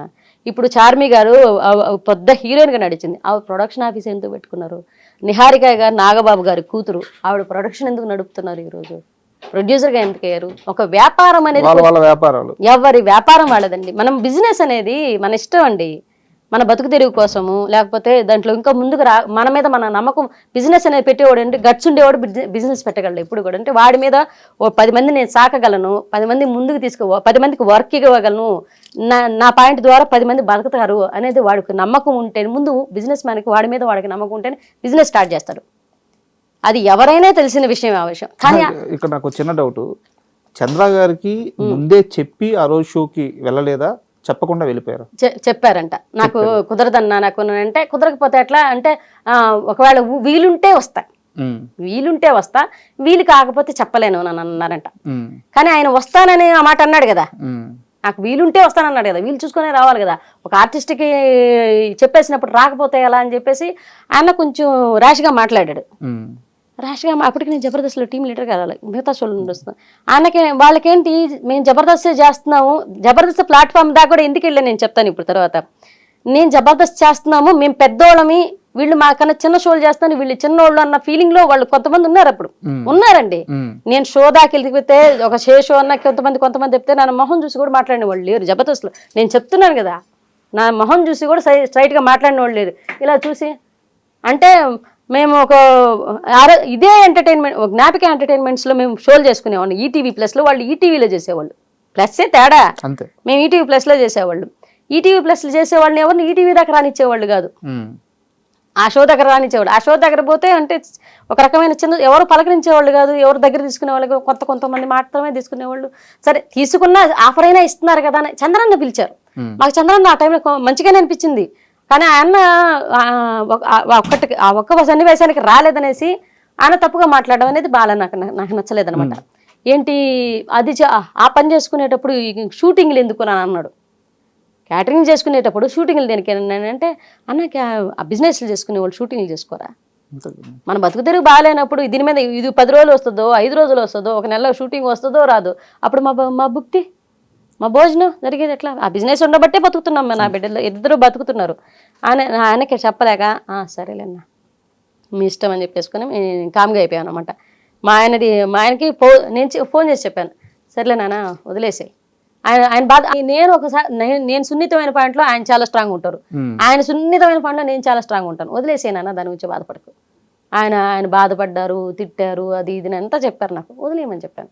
ఆ తర్వాత చంద్ర అన్న ఒకసారి ఎదురుపడ్డా కూడా సరిగా మాట్లాడలేదు. మీరు మాట్లాడలేదు? ఆయన కూడా మాట్లాడలేదు. నేను లైట్ కామ్గా. దీని తరువాత నెల్లూరు నీరజ జబర్దస్త్ లో టీం లీడర్ గా వస్తుంది అని తెలిసి ఒక టీం లీడర్ వద్దు అని వాదించారట, ఆపాలని చూసారట. అది పేరెందుకు లేంది, అక్కడ అప్పటికే ఒక స్థాయికి వచ్చున్నారు వాళ్ళు అప్పటికి. కానీ రాఘవ అన్న బాగా సపోర్ట్ చేశారండి. రాఘవ అన్న మీరు పేర్లన్నీ హైడ్ చేసేస్తున్నారు. పర్లేదు అని సపోర్ట్ చేసిన వాళ్ళని చెప్తున్నాను కదా. ఇప్పుడు గెటప్ సీను అన్న బ్లాక్ చేశాడు, దానికి ముందే ఇప్పుడు చెప్పాను. ఇప్పుడు చంద్రాన్న తిట్టారు, ఇంకా హైడ్ చేయడం ఏముంది. కొంతమంది వద్దని, ఈ తిట్టిన వాళ్ళు ఎవరో ఒకరు ఉంటారు కాడ హైడ్ చేసిన వద్దని చెప్పిన వాళ్ళ, ఆ డైరెక్టర్ చెప్పేవాళ్ళు అందరూ తెలిసిన వాళ్ళేనండి. ఈటీవీ అని అంటే ఇక్కడ చేసిన వాళ్ళు అక్కడ వాళ్ళ గురించి తెలియదా? ఇదే జబర్దస్త్లో చేసిన వాళ్ళు ఈరోజు నేను చేసిన జ్ఞాపిక ఎంటర్టైన్మెంట్స్లో చేస్తున్నారు. ఈ జ్ఞాపిక ఎంటర్టైన్మెంట్స్లో నాకు ఫుడ్ పెట్టింది జ్ఞాపిక ఎంటర్టైన్మెంట్స్, జబర్దస్త్ కూడా కాదు, నాకు జ్ఞాపిక ఎంటర్టైన్మెంట్స్. అక్కడే తయారు చేసిన ఒక బొమ్మలాగా బయటకు కూడా నేను అక్కడే ఎక్స్ప్రెస్ రాజా చేసా, అక్కడే హంగామాలు చేసా, అక్కడే వావ్ షోలకి గెస్ట్లుగా వెళ్ళా, అక్కడే సూపర్ మస్తీలు చేసాం. అంటే ఈటీవీ 20 అని నడిచేది అనమాట. ఆ 20 ప్రోగ్రామ్స్ సూపర్ మస్తీలు అని పెట్టేవాళ్ళు. ఒక డిస్టిక్ వైజ్ ఒక ప్రోగ్రామ్ నడిచే, ఒక ఈవెంట్లు నడిచేవి. ఇప్పుడు పెద్ద పెద్ద సింగర్స్ వచ్చేవాళ్ళు, అక్కడే లైవ్ ఈవెంట్లు జరిపి ఆ ఈవెంట్లో చేసే వాళ్ళ ప్రతి ప్రోగ్రాంలో మమ్మల్ని పిలిచారండి. వాళ్ళు ప్రతి 5 సంవత్సరాలు జ్ఞాపిక ఎంటర్టైన్మెంట్స్ మమ్మల్ని పిలిచి ప్రోగ్రాంలు ఇచ్చి ఒక స్థాయికి తీసుకొచ్చింది వాళ్ళే. ఒక ఫుడ్ పెట్టింది వాళ్ళు 5 సంవత్సరాలు. వాళ్ళ దయ వల్ల ఈరోజు ఇండస్ట్రీ దాకా వచ్చాను నేను. నాకు జీ తెలుగు కామెడీ క్లబ్ తర్వాత ఒక ఆఫర్ ఇచ్చి నిలబెట్టింది మాత్రం జ్ఞాపిక ఎంటర్టైన్మెంట్స్. ఆ జ్ఞాపిక ఎంటర్టైన్మెంట్స్ ఉంటున్నామని చెప్పేసి నేను అప్పుడు ప్రవీణ మ్యామ్తో కూడా అన్నాను, నేను ఇక్కడ ఉంటున్నామని అక్కడ వాళ్ళు ఎవరు మాట్లాడట్లేదమ్మా, అక్కడికి పోయినా రిసీవ్ సరిగా చేసుకోవట్లేదు, అప్పుడప్పుడు పోయినా రిసీవ్ చేసుకోవట్లేదని. వన్స్ అక్కడ ఆర్టిస్టులు అందరినీ ఇప్పుడు ఈరోజు ఈవిడ ఫ్యామిలీ స్టార్స్ యాంకర్స్గా చేస్తున్నారు. ఫ్యామిలీ స్టార్ మొత్తం అందరినీ తీసుకొచ్చి చేస్తున్నారు. ఇక్కడ జబర్దస్త్కి వచ్చిన తర్వాత రాఘవ గారు ఏం సపోర్ట్ చేశారు? ఇందాక చెప్తున్నారు రాఘవ అన్న ఏమన్నారు, ఎన్నోసార్లు నాకు చెప్పిన పెద్ద కాంప్లిమెంట్ ఏంటంటే, అరే మీ స్కిట్లు చూసి చాలా స్కిట్లు నేను చేశాను రా, మీ స్కిట్లు హంగామాలు వస్తాయి, వాటికి మార్పులు చేర్పులు చేసి నేను కొన్ని స్కిట్లు మాయాజాలం చేశాను ఇక్కడ అంటే. థ్యాంక్ యూ అన్న, thank you so much. Line అంటే సంవత్సరాల తరబడి కామెడీ షో చేసేటప్పుడు ఒక్కొక్కసారి లైన్స్ దొరకవండి. ఒక టీమ్ లీడర్గా చెప్తున్నాను నేను, లైన్స్ దొరకవు. ఎంత స్ట్రగుల్ ఫీల్ అవుతుందంటే, అదే అద్దమ్మా, అది ఆల్రెడీ చేసేమేమో, ఇంకెవడన్నా చేసి మనం ఒక లైన్ తీసుకెళ్ళేటప్పుడు ఆల్రెడీ ఇది చేసేసారా భయ్యా అంటారు. వారిని ఇది చేశారా, దాన్ని ఇంకొంచెం లోతుగా ఎక్కడికైనా తీసుకెళ్దామా, ఆ పాయింట్ నుంచి ఇంకో పాయింట్కి తీసుకెళ్దాం, అక్కడి నుంచి ఇక్కడ. ఈ స్ట్రగుల్ పీరియడ్లో వాళ్ళది మేము చేసిన వాళ్ళు మాది చేసిన తప్పే ఉందని చెప్పి, కాకపోతే మార్పులు చేర్పు కథలు కొంచెం మారుస్తాం. సినిమా లవ్ స్టోరీ, లవ్వే ప్రధానం, లవ్ స్టోరీ ఒకటే, కానీ అందులో హీరోయిన్ లవ్ చేస్తుంది, హీరో లవ్ చేయడం, ఇట్లా కథలు మార్చుకుంటూ ఉంటారు. అట్లే వాళ్ళు కామెడీ ఒకటే, కానీ జోనర్స్ మాడిపోతూ ఉంటాయి. రాఘవ గారు మంచిగా మాట్లాడారు. తర్వాత రాను రాంప్రసాద్ అన్న బాగా మాట్లాడారు. ఇంకెవరు సుధీర్ గారు కానీ గెటప్ సీను అన్న కానీ వీళ్ళెవరు మాట్లాడలేదు. రాఘవ అన్న బాగా మాట్లాడారు. రాఘవన్న బాగా మాట్లాడారు, మిగతా వాళ్ళంతా తక్కువ. అండ్ మీ చాలా స్కిట్స్ లో నరేష్ చాలా ఎక్కువ చేశాడు. రీసెంట్ గా వాళ్ళు ఇచ్చారు, నరేష్ వాళ్ళే ఇచ్చారు. రీసెంట్ గా భాస్కర్ గారు ఒక ఇంటర్వ్యూకి వచ్చి, అంటే ఆయన సరదాగానే చెప్పారు, బట్ దాంట్లో కొంత నిజం ఉందని ఆయనే చెప్పారు. నరేష్ చాలా కమర్షియల్, అతను డబ్బు అంటే డబ్బే, రూపాయి అంటే రూపాయి, 100 అంటే 100, చాలా గట్టిగా ఉంటాడు అని చెప్పారు. నరేష్ తో మీకు ఎలాంటి అనుభవాలు ఉన్నాయి? నరేష్ నాతో అక్క అని బాగా మాట్లాడతారండి. అక్కని కానీ ఒకసారి నలుగురు ఎవరు లేనప్పుడు అక్క అని బాగున్నారా అంటారు, నలుగురు ఉన్నప్పుడు మేడం అని పిలుస్తారు. అంత వద్దులే నరేష్ కూర్చోంటాను, బాగానే మాట్లాడుకుంటాను. కానీ మా టీంకి వచ్చేసరికి వాళ్ళే ఇచ్చారు కాబట్టి పేమెంట్ వాళ్ళే ఇచ్చుకున్నారు. నాకు పేమెంట్ దగ్గర ఎక్కడ ఆ అబ్బాయి నాకు పేమెంట్ గురించి తెలిస్తే కదా ఇట్లా ఇబ్బంది పెడుతున్నారు చేస్తున్నారని ఛానల్ నుంచి వాళ్ళే ఇచ్చారు. నేనేమంటాను, మా సుబ్బు గారు నేను మా జోనర్ వదలండి సార్, నేను కొన్ని పెట్టానండి అక్కడ, మా జోనర్ వదలండి, మా సీను అన్న, నేను, మా సుబ్బు గారు, మేము ముగ్గురు కలిసి ఇంకొక ఇద్దరిని కలుపుకొని ఒక టీం లాగా చేస్తాము, మాది ఇదే కదా అన్నాడు. మా సీను అన్న అవాయిడ్ చేశారు. ఫస్ట్ ఆఫ్ ఆల్ నరేష్ని ఇచ్చారు, సరే రన్ అవుతున్నాం. ఆ నరేష్ అదే కాంబినేషన్ మా సుబ్బు గారిని కూడా అవాయిడ్ చేసుకుంటూ వచ్చారు. ఆయన చిన్న క్యారెక్టర్లకి అట్లా వాళ్ళు ఎందుకు ఇలా చేస్తున్నారు నాకు అర్థమయ్యేదనమాట. నాకెక్కడో వీళ్ళు కావాలని నన్ను తొక్కేస్తున్నారేమో మా టీంని రానికుండా అనేది ఎక్కడో నాకు కొంచెం తేడా కనిపించింది. నేను ఆలోచించే విధానంలో ఒకవేళ పొరపాటు ఉందేమో మరి నాకు అట్లా అనిపించింది. ఓహో, నా టీంని నేను అప్పటిదాకా మేము నడిచిన టీం నాదని కాదు, వాళ్ళ టీంలో నేనున్నాను అనుకున్నాను. మా సుబ్బు గారు, మా సీనన్న వాళ్ళ టీంలో నేనున్నాను అనుకున్నాను. నాతో వచ్చిన వాళ్ళతో నన్ను కానివ్వకుండా మా వాళ్ళందరిని అవాయిడ్ చేసి నన్ను ఒక్కదాన్నే తీసుకొచ్చారు. నేను ఒకదాన్నే కాదు, వాళ్ళు ఇద్దరు లేకపోతే నేను లేను అసలు. వాళ్ళిద్దరు సీను అన్న, సుబ్బు, వీళ్ళిద్దరు ఉండడం వల్లే మా టీం అంటే ఒక గెటప్ సీను అన్న అండ్ సుధీరు, రామ్ ప్రసాద్ అన్న, వీళ్ళు ఎలా ఒక టీమ్గా ముగ్గురు ఉంటే ఎలా పర్ఫామ్ చేస్తారో మేము ముగ్గురు ఉంటే అలా పర్ఫామ్ చేస్తాం. ఒక ఫ్లో ఉంటుంది. నాకు అది తెలుసు. మా ఆయనకి ఆ విషయం తెలుసు, సీను అన్న కూడా తెలుసు. కానీ నా టీంలో నుంచి ఒక్కొక్కరిని అవాయిడ్ చేస్తూ ఉండేసరికి ఎందుకు వీళ్ళు అవాయిడ్ చేస్తున్నారు, కావాలని అవాయిడ్ చేస్తున్నారని నాకు ఎక్కడో బాధ అనిపించింది. కావాలని అవాయిడ్ చేస్తూ మేము చేయగలిగిన దాన్ని వాళ్ళ అవతల వాళ్ళకి నేర్పించాలి, నెల్లూరు యాస నేర్పించాలి. వాళ్ళకి మనం ఇచ్చిన స్కిట్ నచ్చుకుంది, బాగాలేదని వేస్తున్నారు, వెళ్ళిపోమంటున్నారు. నాకెక్కడో రాజకీయం జరుగుతున్న భావన కలిగింది. సో అక్కడితో అంతా క్లోజ్. ఎంత ఇచ్చారు జబర్దస్త్లో మీకు పేమెంట్? ఫర్ ఎపిసోడ్ 50,000 40,000 అండి మొత్తం మీ టీం మొత్తానికి కలిపి? మొత్తానికి కలిపి. రైటర్ కూడా మేము వేయించుకోవాలి. రైటర్ అమౌంట్ మందే ఉంటుంది. తర్వాత రైటర్కి 10,000 తీసుకుంటారండి ఒక రైటర్. ఓకే, వాళ్ళు ఇస్తారా రైటర్? లేదు, మనం వేయించుకోవాలి. రైటర్కి మనం ఇచ్చిన తర్వాత సుబ్బు గారికి నాకు ఇంకా కో యాక్టర్ నడుస్తారు. వాళ్ళకి నరేష్ కాకుండా మిగతా కో యాక్టర్స్ ఉంటారు, వాళ్ళకి కూడా మనం వేయించుకోవాలి. 3-4 ఉంటారు. ఎంత మిగిలేదు? ఎంత చాలా తక్కువ మిగిలేదండి, 5,000 6,000 అట్లా మిగిలేదు అన్ని పోంగా. అందుకనే వద్దనుకునేసాము. ఫస్ట్ ఆఫ్ ఆల్ ఆర్థికంగా కూడా అది సపోర్ట్ అవ్వట్లేదు. పైగా వాళ్ళకేదో మనం నచ్చట్లేదు. పైగా అంటే రాను రాను ఎందుకో వాళ్ళ రిసీవ్మెంట్ మారిపోతూ వస్తుంది. ఫస్ట్ బాగానే రిసీవ్ చేసుకున్నారు, బాగా మాట్లాడారు. తర్వాత మాతో మాట్లాడడం తగ్గిపోయింది, ఏదో బాగాలేదనడం ఎక్కువైపోయింది. ఎందుకో మనం వీళ్ళకి నచ్చట్లేదు అనేసి చెప్పి మేమే బయటకు వచ్చేసి మేమే చేయలేకపోతున్నాం సార్ అని చెప్పేసి తర్వాత పిలిచారు నన్ను. మళ్ళీ మిమ్మల్ని పిలిచారు? తెలుసు నాకు ఆ విషయం. పిలిచారు, ఏం మా ప్రాబ్లం ఏంటి అని అడిగారు. బట్ నేను ఈ రోజు ఇంటర్వ్యూలు కాబట్టి చెప్తున్నాను. మీ వరకు పిలిచారు కదా? పిలిచారు. నన్ను నా వరకు పిలిచినప్పుడు నేను మా సుబ్బు గారికి కూడా ఇస్తే వస్తాను. నా వరకు పిలిచారు, తెలుసు అది. రాకేష్ చిన్నపిల్లల్ని వెతుకొని చేస్తుంటారు కదా, అతను ఫోన్ చేశాడు. ఫోన్ చేసి మేడం ఇట్లా కమిటీ కుర్రాళ్ళు సినిమా నడుస్తుంది, అమలాపురంలో ఉన్న షూటింగ్ నడుస్తుంది, రాకేష్ అన్న ఫోన్ చేశారు. ఫోన్ చేసి నీరజ గారు మీరు మన టీంలో ఆల్రెడీ ప్రపోజల్ పెట్టారంట, మీరు టీం వదిలేశారు కదా, నాతో మీతో కలిపి చేసుకోమన్నారు, మన ఇద్దరం కలిపి చేద్దాం, లేకపోతే మీరు నా టీంలోకి వచ్చినా పర్లేదంటే, అన్న మా సుబ్బు గారు కూడా ఉన్నారు, ఆయన మంచి యాక్టర్, నాకన్నా మంచి యాక్టర్, ఆయన కూడా ఏదైనా అవకాశం ఇస్తే తప్పకుండా వస్తాను, లేదంటే మీతో పాటు ఇంకో చిన్న అవకాశం ఇప్పుడే ఫర్దర్గా ఒక్కో స్కిట్లో అయినా పెట్టగలిగితే దానికి వాళ్ళు ఓకే చెప్పాలి. సర్లే నేను మా ఆయనకి ఫోన్ చేయడంటే నాకు ఎక్కడో ఒక మంచి ఆర్టిస్ట్ని మనమే అంటే ఇంట్లో ఉన్న మంచి యాక్టర్, ఆయన చాలా మంచి యాక్టర్, మంచి టైమింగ్ ఉన్న ఆర్టిస్ట్, ఆయనకి సపోర్ట్ చేసేవాళ్ళుగా నుండుంటే నేను ఎక్కడికి తీసుకెళ్ళినా వాళ్ళకి నెక్స్ట్ డే వాళ్ళు సుబ్బుతో చెప్పరండి. నాకు ఎందుకు అర్థమయ్యేది కాదు. అంటే కొన్ని వాళ్ళకి ఈయన నచ్చడు అనేది నాకు అర్థమయ్యే తర్వాత ఈయన ఎందుకు నచ్చడా పాపం, అంత మంచి ఆర్టిస్ట్, ఆయన ఎవరితో కూడా సరిగా మాట్లాడు, వాళ్ళతో మింగిలైపోయి ఆ పిచ్చి వ్యవహారాలు కూడా లేవు, ఏం లేవు, తన పని ఏదో తను చేసుకొని వచ్చేస్తాడు. కానీ ఎందుకో వాళ్ళు దూరం పెడుతూ ఉంటే నేను సర్లే ఈ జబర్దస్త్ ప్లాట్ఫామ్ మనకు కుదలేరు ఆయన అనుకున్నాను. నేను మళ్ళీ వాళ్ళు అదే జబర్దస్త్ టీము మల్లెమాల వాళ్ళు శ్రీదేవి డ్రామా కంపెనీకి చాలా సార్లు నన్ను గెస్ట్గా పిలిచారు. గెస్ట్గా వెళ్ళి చేసుకొని వస్తున్నాం, వెళ్ళి వచ్చేస్తున్నాం అని గమనే. అండ్ సినిమాల విషయానికి వస్తే ఒక స్టార్ హీరోని రేని పిలిచి మళ్ళీ సారీ చెప్పారట. స్టార్ హీరోనే సిద్ధు సార్ అండి. అందులో ఉందా ఓడు, నేను రేని పిలవడం కాదు, అందులో ఇంకెప్పుడు చేసుకుంటావురా ఆ డైలాగ్ ఉంది కదా, నాకు అది చెప్పడానికి నాకు టెన్షన్ వస్తుంది. ఆయన హీరో గారండి, ఆ ఓడు ఎలారంటే కథలో ఉంది కదమ్మా అన్నాడు. హీరోనే అన్నారు, డైలాగ్ చెప్పండి. ఒరే ఇంకెప్పుడు చేసుకుంటారా పెళ్ళా అంటాను కదా, అదే అన్నప్పుడు ఆ డైలాగ్ సార్ రావద్దు సార్, రే ఎందుకు రాశారు, ఇంకెప్పుడు చేసుకుంటావు పెళ్ళి అంటాను అంటే అప్పుడు బాగా వస్తుందా, ఫ్యామిలీలో చిన్నమ్మ పిన్నిలు ఇలాగే కదా మాట్లాడతారని సిద్ధు సార్ అంటున్నారు. ముందు సిద్ధు సార్ డీజే టిల్లులు ఆ డైలాగ్ చెప్పేటప్పుడు సార్ ముందు చెప్పిస్తారండి, ఒకసారి అనుకుందామని అంటారు ఆయన.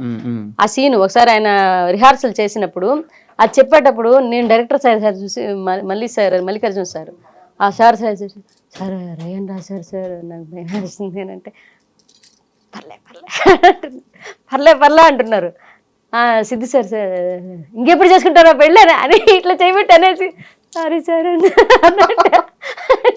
పర్లేదమ్మా అది కథలో ఉంది కదా అంటున్నారు. నాకు సినిమాల అవకాశాలు వస్తున్నాయి, వీళ్ళతో ఎలా నడుచుకోవాలో తెలియదు, ఎట్లా నడుచుకుంటే ఏ గొడవలు వస్తాయి అని ఒక టెన్షను. పెద్ద వాళ్ళతో వచ్చింది, ఎత్తుకోవడం పెద్ద హీరోతో వచ్చింది, ఆయన మంచి హీరో, అప్పటికి ఆయన రేటింగ్ రేంజ్ లో వెళ్తుంది సినిమా వెళ్ళేటప్పుడు. డిజెట్ వెళ్ళిన తర్వాత ఆయన మంచి చాలా పెద్ద హీరో అయ్యారు. అవునవును. అప్పటికి చెప్పారన్నమాట ఆయన పడ్డ స్ట్రగుల్ ఇదంతా వినున్నా నేను. ముందు రోజు ఆయన ఇంటర్వ్యూలు కొన్ని చూశాను. అదంతా చూసి చాలా గొప్ప మంచి యాక్టర్తో చేయబోతున్నాం మనం అని ఆ గుడ్ ఫీల్తో వెళ్ళాను. ఆ గుడ్ ఫీల్ ఇది ఒకటి రాసి పెట్టారు. ఈ అమ్మాయి వీళ్ళు ఇప్పుడే రాశారా ఈ రేనే అనుకునే. చిన్నమ్మ నేను ఏంటి చిన్నమ్మ పతంగల రాజా ఏం చేస్తున్నాడు అని అంటే బానే ఉన్నాడు. రే నీకు సంబంధం అది 2 సార్లు 3 సార్లు వస్తాయి ఆ రేలు, ఇన్ని రేలు ఎందుకు సారేడా అని నేనంటే ఆయన పర్లేదు. ఆ సిద్ధు సార్ రాసిన స్క్రిప్ట్లు అంతా. అంటే సెట్స్ లో ఒక మర్చిపోలేని ఒక ఇన్సిడెంట్ అంటే ఏం చెప్తారు సిద్ధు సార్తోనా? ఆ రిహార్సల్ టైంలోనేనండి. రిహార్సల్ జరిగేటప్పుడే అంటే నేను రేన్ సారీ సార్ అని అంటే పర్లేదమ్మా అంటే ఆయన తీసుకునే విధానం నాకు మర్చిపోలేని విధానం ఏంటంటే ఆయన సరౌండింగ్స్ని చాలా హెల్తీగా మారుస్తున్నారు. ఇప్పుడు ఒక ప్రతి దాని మీద అంటే ఎవడ ఫేస్లో స్మైల్ లేదనుకో వెంటనే స్మైల్ వచ్చేటట్టు చేసేస్తాడు ఆయన ఒక స్మైల్ బాంబ్లా చేసేస్తాడు అనమాట. ఏంట్రా సంగతే అని ఈయన డైలాగ్ వేయంగానే అవతల నవ్వేస్తాడు. ఏం లేదు సార్ అంటే ఆయన హెల్దీగా చేసుకుంటాడు షూట్. ఆయన ఉన్న అట్మాస్ఫియర్ని చాలా హెల్దీగా మార్చి కాసేపు నవ్వించేసి వీళ్ళ మీద కౌంటర్లు వేసేసి నవ్వించేసి ఆ తర్వాత అది కూడా హెల్దీగా ఉంటాయి ఆ కౌంటర్లు. మనసును వచ్చే విధంగా ఎక్కడా మాట్లాడరు. అంటే నేను భగవంతుడి దేవాలని నేను ట్రావెల్ చేసిన ప్రజెంట్ ఈ సినిమాలన్నీ కూడా చాలా మంచి అనుభవాలు వస్తున్నాయి నాకు. అంటే ఇలా ఉండాలి ఇలా ఉండాలి. విశ్వక్సేన గారు కాదు ఆయన కూడా బాగా చాలా బాగా మాట్లాడతారు. ఆయన కూడా చాలా బాగా రిసీవ్ చేసుకుంటారు, బాగా అందరితో మాట్లాడతారు. ఇప్పుడు వస్తున్న ప్రజెంట్ జనరేషన్ హీరోలంతా అంటే కో యాక్టర్స్ పక్కన క్యారెక్టర్ ఆర్టిస్టులు అందరినీ కలుపుకొని మాట్లాడుతున్నారండి. ఒకప్పుడు నేను లేను కాబట్టి నాకు తెలియదు. ఒకప్పుడు మిగతా కో యాక్టర్స్ ఎలా ఉండేవాళ్ళు, వాళ్ళతో బిడియం ఉండేది, మాట్లాడడానికి ఇబ్బంది పడేవాళ్ళు ఏమో. కానీ ప్రజెంట్ ఉన్న జనరేషన్ హీరోలంతా క్యారెక్టర్ ఆర్టిస్టులతో చాలా బాగా మాట్లాడతారు, ఎంకరేజ్ చేస్తారు. మనం ఏదైనా తప్పు చెప్పినా తప్పు చేసినా అలా కదమ్మా ఇంకొకసారి తీసుకుందామా ఇలా మాట్లాడతారు తప్పితే ఎక్కడ ఈమె వల్ల ఇబ్బంది జరుగుతుందనో లేకపోతే ఏమైనా సీన్ పాడైపోతుంది ఇలాంటి ఇంటెన్షన్తో ఎవరు లేరు. సూపర్. అది నాకు అది మంచిగా అనిపించింది. నాకు నెక్స్ట్ క్వశ్చన్ ఇది ఆల్రెడీ మిమ్మల్ని ఒక ఇంటర్వ్యూలో అడిగారు, మీరు సమాధానం చెప్పారు. నేను ఎక్స్టెండెడ్గా మళ్ళీ అడుగుతున్నాను. కమిటీ కుర్రాళ్ళ సినిమా చాలా పెద్ద హిట్. అంటే ఇండస్ట్రీ మొత్తం ఒక్కసారిగా అటు తిరిగి చూసింది, ఎవరి 11 మంది ఎవరి ఆర్టిస్టులు అని చెప్పేసి. మంచి కథ. మీది వచ్చేసి చాలా మంచి రోల్, ఎమోషనల్ రోల్. ఆ సినిమా సక్సెస్ తర్వాత చిరంజీవి గారు అందరిని పిలిచారు. అందరూ వెళ్ళి చిరంజీవి గారిని కలిసి ఆయనతో ఫోటో దిగి ఒక మంచి మెమరీ. యాక్చువల్గా ఆ రోజు మీరు కూడా వెళ్ళాలి. నాకెవరు నన్ను పిలవలేదండి, నన్ను ఎవరు పిలవలేదు. యాక్చువల్లీ మా ప్రసాద్ బెహ్రా ఏమన్నాడు, చిరంజీవి సార్ దగ్గరికి పోతున్నారని నాకు ఎవరో చెప్పలేదు. ఇట్లా నన్ను పిలిచుంటే నేను చిరంజీవి సార్ దగ్గరికి ఎవరు పోకుండా ఉంటారండి. మా ముందు వెలిగిన ఒక పెద్ద హీరో అతను, తన ఇండస్ట్రీని ఓ రేంజ్లో నిలబెట్టిన వ్యక్తి. ఆయన అంటే నాకు చాలా అభిమానం, మా గురువు గారు. ఆయన దగ్గరికి పోకుండా ఎవరు ఉంటారు. బట్ నాకు ఇదేమంటే ఈవెంట్ ఉంటుంది కదా, సాంగ్ లాంచ్ ఈవెంట్లు, ఆ ఈవెంట్లకు పిలిస్తే నాకు భయం అని చెప్పాను మా ప్రసాద్ బెహ్రాతో. అరే ఈవెంట్లకు రావాలంటే నాకు ఏదో సిగ్గుగా ఉంటాను రా, నేను అక్కడ రావచ్చు కదనే, ఎన్నిసార్లు ఎప్పుడు ఇంట్లో ఎందుకుంటావు, ఇట్లా ఈవెంట్లో కనపడాలి కంటే బాబోయ్ పెద్ద పెద్దోళ్ళు వస్తారు ఆ ఈవెంట్లో, నాకు ఏదో టెన్షన్ ఉంటుందిరా, ఏం మాట్లాడాలి అర్థం కాదు, నువ్వేం మాట్లాడబోదు వచ్చి కూర్చోవడాలని. బట్ నేను పోలేదు. ఒకసారి మాత్రం ఈ సినిమా అయిపోయిన తర్వాత నాగబాబు గారు ఈ అవార్డ్స్ లాగా ఇచ్చారన్నమాట. సినిమా కమిటీ కుర్రాళ్ళ సినిమా అయిపోయిన తర్వాత అక్కడికి వెళ్ళాను. కానీ వీళ్ళందరూ హీరోలందరూ పోయి లాంచ్ ఈవెంట్స్ జరిగేటప్పుడు నేను పోలేదు. మన అవార్డ్స్ మన ప్రసాద్ ల్యాబ్ లో అప్పుడు వెళ్ళాను. మళ్ళీ అప్పుడు వెళ్ళారు. కలవాలని ఉందా చిరంజీవి గారిని? అయ్యి ఎందుకుండదండి, ఈ క్షణమైనా ఉంటుంది. ఒక్కసారి మన నెల్లూరు యాసలో చిరంజీవి గారిని కలవాలని ఉందని ఒక్కసారి చెప్తారా? అయ్యా తప్పకుండా సార్, మిమ్మల్ని ఓపాలి ఒక్కసారి వచ్చి ఒక్క ఫోటో తీసుకుంటారు సార్. ఉంటుందండి. అంటే మీకు ఒక విషయం చెప్పాలి. చిరంజీవి సార్ది డాడీ అనే ఒక సినిమా వచ్చింది. అప్పటికి నేను చాలా చిన్నపిల్లని. మా నాన్నమ్మ గారిని తీసుకొని, మా నాన్నగారు చనిపోయి ఉన్నారు. డాడీ అనే ఒక సినిమా వచ్చింది.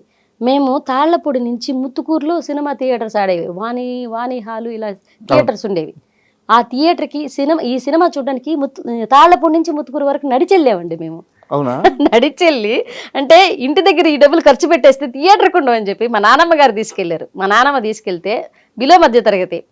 ఈ అప్పటికి చిరంజీవి సార్ అంటే ఓ రేంజ్ అభిమానం, మామూలుగా కాదు.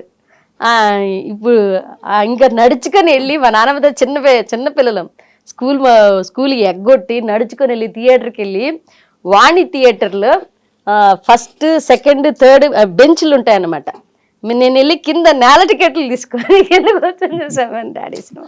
మీకు ఇంత అభిమానం ఉంది కాబట్టి సార్ గారిని వీడియో చూస్తే ఖచ్చితంగా పిలుస్తారు. తప్పకుండా నేల టికెట్లు కూర్చొని మా నాన్న చచ్చిపోయిన సిచ్యువేషన్ కదా, ఆ డాడీ సినిమా చూసిన తర్వాత నేను ఏడుపు, మా నాన్న గుర్తుకొచ్చి ఏడ్చి మా నాన్న ఒళ్ళు పడుకొని మళ్ళీ ఇక ఈ సినిమా అయిపోయిన తర్వాత అంటే చిరంజీవి నాకు ఉన్న ఆశ ఏంటంటే సౌందర్య గారిని కలవాలనుకున్నా నేను రాక్తరికి. భగవంతుడి దగ్గర అది అవ్వలేదు. నేను రాక్తరికి మేడం కాలం చేశారు. నాకు అదొక అసంతృప్తి అలా ఉండిపోయింది. ఇండస్ట్రీకి వచ్చాను, సౌందర్య గారితో ఒక ఫోటో ఫస్ట్లో అనుకునేదాన్ని ఇండస్ట్రీకి రాకముందు అసలు సౌందర్య గారిని చూస్తానా, సౌందర్య గారు అంటే చాలా ఇష్టం, సౌందర్య గారిని చూస్తానా, సౌందర్య గారిని కలుస్తానా, నేను ఈవెంట్లు చేసుకునే అప్పుడు అనుకున్నాను. ఇండస్ట్రీ దాకా వచ్చిన తర్వాత అప్పటికే ఆవిడ చనిపోయారు. అరే నేను ఆ తర్వాత ఒక హీరోయిన్ కూడా ఇష్టపడలేదు అనమాట. అంటే నాకు ఒక రకమైన భయం వేసింది.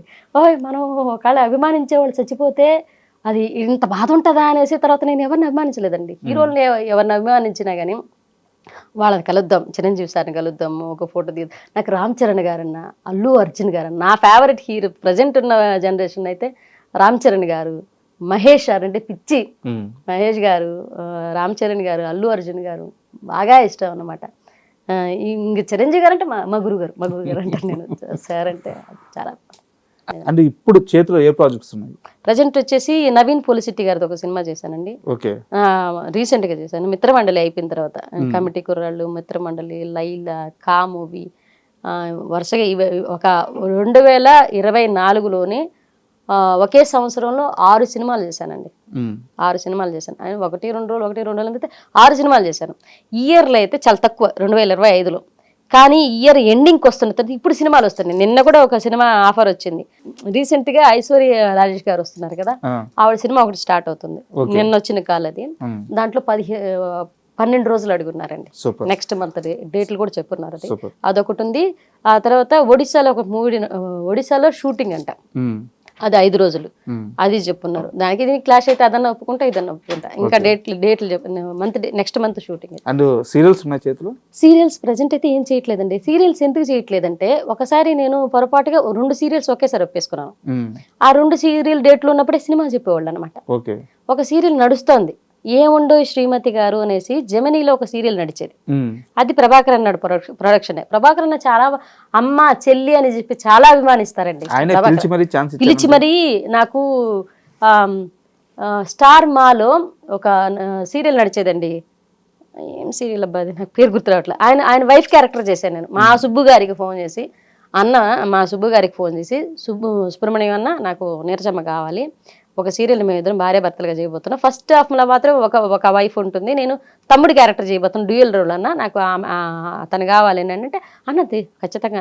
మా ఆయనకి ఫోన్ చేసి తర్వాత నాకు ఫోన్ చేశాడు, చెల్లెమ్మ నువ్వు చేస్తున్నారా నాతో అంటే, అన్నయ్య థ్యాంక్ యూ అన్న, చేస్తానని చెప్పా. ఎప్పుడు జీ తెలుగు కామెడీ క్లబ్ తర్వాత ఆ సీరియల్తోనే మాట్లాడడం గుర్తుపెట్టుకొని నా ఫోన్ నెంబర్ కనుక్కొని సీను అన్నకి చేసి మళ్ళీ నాకు చేయకుండా సుబ్బు గారికి చేసి తర్వాత నాకు చేశారు. చెల్లెమ్మ మన ఇద్దరం చేస్తున్నారా అంటే, అన్నయ్య థ్యాంక్ యూ సో మచ్, గుర్తుపెట్టుకుని అంటే జీ తెలుగు తర్వాత ఈ రోజేనమ్మా మళ్ళీ నాకు గుర్తుకొచ్చారు, నా మైండ్లోకి వచ్చారు. ఆ రెబల్ క్యారెక్టర్ ఒకటి ఉంది, నన్ను దబాయిస్తూ మమ్మల్ని కమాండ్ చేసే క్యారెక్టర్ ఒకటి నువ్వు చేయాలని అన్నారు. సరే అని చెప్పి నేను చేసి అది ప్రేరణ, బిగ్ బాస్ ప్రేరణకి అమ్మ క్యారెక్టర్ చేశాను అనమాట. ప్రసాద్ బెహ్రా మీకు ఇంత క్లోజ్ కదా, తన పైన ఆ లైంగిక ఆరోపణల కేసు రావడం, తన అరెస్ట్ అవ్వడం, ఆ పీరియడ్ లో మీకు ఎలా అనిపించింది? బాధేసిందండి. అంటే మీరు నమ్మారా? ఆమె కూడా నాకు తెలిసిన అమ్మాయి, నాకు తెలిసిన అమ్మాయి, ఈ అబ్బాయి నాకు తెలిసిన అమ్మాయి. ఆమెతో నేను మాట్లాడి అంటే వాళ్ళ వ్యక్తిగత జీవితాలు నేను ఇప్పుడు మీడియా ముందు కూడా మాట్లాడకూడదు, బట్ వాళ్ళిద్దరూ నాకు తెలుసు, నాకు తెలుసు. నేను ఆమెతో మాట్లాడాను అనమాట. కాదురా ఎప్పుడు ఆ రోజు నేను షూట్కి అసలు వెళ్ళలేదు, వాళ్ళిద్దరు గొడవ జరిగిన రోజు. నా పోర్షన్ అయిపోయింది అక్కడతోటి. ఆ సిరీస్లో నేను ఉన్నాను, ఆ ముందు సిరీస్లోనే ఆ సిరీస్లోనే నేను ఉన్నాను, నాది అయిపోయింది, నేను వచ్చేసాను. ముందు తర్వాత వాళ్ళు చెప్పాడు, సో ప్రసాద్ బెహ్రాకి తనకి హీరోయిన్కి గొడవ జరిగింది, ఆమె కేసు పెట్టింది. అదేంట్రా కేసు పెట్టడం, నేను వెంటనే అమ్మాయికి మెసేజ్ చేసి కాల్ చేస్తే ఎత్తలే, మెసేజ్ చేశాను. అది కాదురా ఏం జరిగింది, నువ్వు కేసు పెట్టడం ఏంటంటే నీకు సంబంధం లేని విషయం అక్క ఇది అని, నీకు సంబంధం లేని విషయం అని. మనకు ఏం జరుగుతుందో పడేదాన్ని నాకే తెలుస్తుంది అని అంట. మనోడు ఏడుంటే కదా. నాకు ఒకటే, వాడు షార్ట్ టెంపర్ తప్పితే, షార్ట్ టెంపర్ అదొక్కటే తప్పితే ఇమ్మీడియట్గా కోప్పడతాడు, ఇమ్మీడియట్గా మళ్ళీ తగ్గి మాట్లాడతాడు. ఎవరినైతే కోప్పడతాడో మళ్ళీ వాడికి క్షమాపణ చెప్తాడు. ఎవరినై వాడు స్ట్రగుల్లో ఉన్నప్పుడు, వాడు స్కిట్లు రాసేటప్పుడు ఎవరన్నా వచ్చి మాట్లాడుతాడే జరగరా రాస్తుంటే ఏంట్రా మీ గొడవ అంటాడు. వెంటనే రే రాస్తున్నారా ప్లీజ్ రాగండ్రా ఇంట్లో. అంటే ఇప్పుడు అది తప్పితే వాడి దగ్గర చూసిన నెగిటివ్ పాయింట్ ఏం లేదండి. మీరు మాట్లాడారా తను స్టేషన్కి వెళ్ళిన సమయంలో లేకపోతే తిరిగి వచ్చిన సమయంలో? నేను నాకు ఏం ఇరుక్కుంది ఈ కేసు, నేను ఏం మాట్లాడాలా, నాకు ఏం మాట్లాడాలో అర్థం కాలే. ఫస్ట్ ఆఫ్ ఆల్ నేను పోలీస్ స్టేషన్ దాకా వెళ్ళాల. అప్పటికి 2 channels, TV channels, Sakshi and TV9 దగ్గర నుంచి నాకు 2 టీవీ ఛానల్స్ దగ్గర నుంచి కాల్ వచ్చింది. ప్రసాద్ బెహ్రా గారు పలానా లైంగిక కేసులో ఉన్నారు, మీరు వచ్చి ఏమన్నా మాట్లాడతారంటే వాళ్ళ వ్యక్తిగత జీవితాలు, నేను వాళ్ళ కుటుంబ సభ్యులను, కో-యాక్టర్ని, కాకపోతే వాళ్ళతో ర్యాప్ నా షూటింగ్ వరకే ఉంది. అంతవరకు వచ్చి నేను అక్కడ ఛానల్లో కూర్చొని మాట్లాడడం అనేది ధర్మమే కాదు, వాళ్ళ కుటుంబ సభ్యురాలనే కాదు. అట్లనే వాళ్ళతో 24 hours ర్యాపాలో ఉన్నానా అంటే లేను, బెస్ట్ ఫ్రెండ్స్ నేను కదా, నేను ఒక యాక్టర్ని. నేను వచ్చి వాళ్ళ జీవితాల గురించి ఏం మాట్లాడడం ధర్మం ఉండేది. అందులో నాకు 2 ఆడపిల్లలు ఉన్నారు, ఇలాంటి వాటి విషయాల్లో నేనేం మాట్లాడతాను అని నేను మాట్లాడలా, పోలీస్ స్టేషన్ దాకా పోలే. ఆ తర్వాత ప్రసాద్ బెహ్రాతో నాకు ఏం మాట్లాడాలో అర్థం కాలేదండి. ఫస్ట్ ఆఫ్ ఆల్ నాకు నువ్వు పోయి అమ్మాయిని వేధించావా అని అడగలేము. నా తమ్ముడండి వాడు, నా తమ్ముడు. నేను ఏం పాయింట్ రేస్ చేసి మాట్లాడాలో నాకు ఒక రకమైన మొహమాటం అయిపోయింది మొహంలో చూసి. ఆ తర్వాత సిరీస్ స్టార్ట్ చేసాము. వచ్చిన వెంటనే సిరీస్ స్టార్ట్ చేశాడు మనశాంతిగా. నేను వెళ్ళినప్పుడు చాలా కూల్గా నార్మల్గా ఉంది తన ప్రవర్తన. నేను కూర్చొని నాకేం మాట్లాడాలో తెలియలేదురా అంటే వదిలేవే పర్లేదు. నీరజ గారు, ఫైనల్ క్వశ్చన్. మన నెల్లూరు అంటే ఫుడ్కి చాలా ఫేమస్. అవును. మన నెల్లూరు ఫుడ్ మీకు బాగా నచ్చే ఫుడ్ ఏంటి? నెల్లూరు ఫుడ్ అంటే నాకు అన్నీ నచ్చుతాయండి. పచ్చళ్ళు చాలా బాగా ఇష్టం, గోంగూర పచ్చళ్ళు, టమాటా. నెల్లూరులో దొరికినటువంటి కూరలు, నెల్లూరులో దొరికినటువంటి ఫుడ్ బయట ఎక్కడ దొరకదండి. నాకు నెల్లూరు కారం దోశలు చాలా ఇష్టం. నెల్లూరు కారం దోశలు, నెల్లూరు గోంగూర పచ్చళ్ళు, టమాటా పచ్చళ్ళు, ఇవి బాగుంటాయి. నెల్లూరు ఊరగాయలు బాగా పెడతారండి, అవి చాలా ఇష్టం. నేను వదిలేశారు ఏంటది నెల్లూరు చేపల పులుసు అంటున్నారా? నేను తినను కదండి.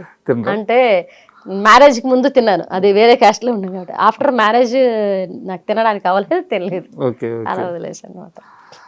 అండ్ థ్యాంక్ యూ అండి, ఎందుకంటే చాలా బిజీగా ఉన్నారు మీరు ఇప్పుడు. అవును, ఇప్పుడు కూడా డబ్బింగ్కి వెళ్ళాలి. అలాంటి బిజీ సమయంలో కూడా నా కోసం, మా ఐడ్రీమ్ కోసం సమయం కేటాయించి ఇంటర్వ్యూకి వచ్చినందుకు నిజంగా చాలా చాలా థ్యాంక్ యూ. థ్యాంక్ యూ అండి, thank you so much. And don't forget to subscribe to iDream. And for more videos, please subscribe to iDream. Please subscribe to iDream. Please subscribe iDream. And please subscribe to iDream. For more videos, subscribe to iDream. please like, share and subscribe to the channel. Congratulations, iDream. Subscribe to iDream. Subscribe to iDream. So subscribe to iDream Media. iDream ki iDream team andarki huge congratulations. Please subscribe iDream Media. Please subscribe to iDream. Subscribe iDream. Please subscribe to iDream. iDream అంటే నా కళల ఛానల్ను subscribe చేసుకున్న నోరు తిరుగుతలేదు, మీరైతే గంట గుర్తు కొట్టండి. For more such videos, please subscribe to iDream. Subscribe to iDream. Please subscribe to iDream. Please subscribe iDream Media. Please do subscribe to iDream. Please subscribe to iDream Media. For best entertainment and information, please subscribe iDream.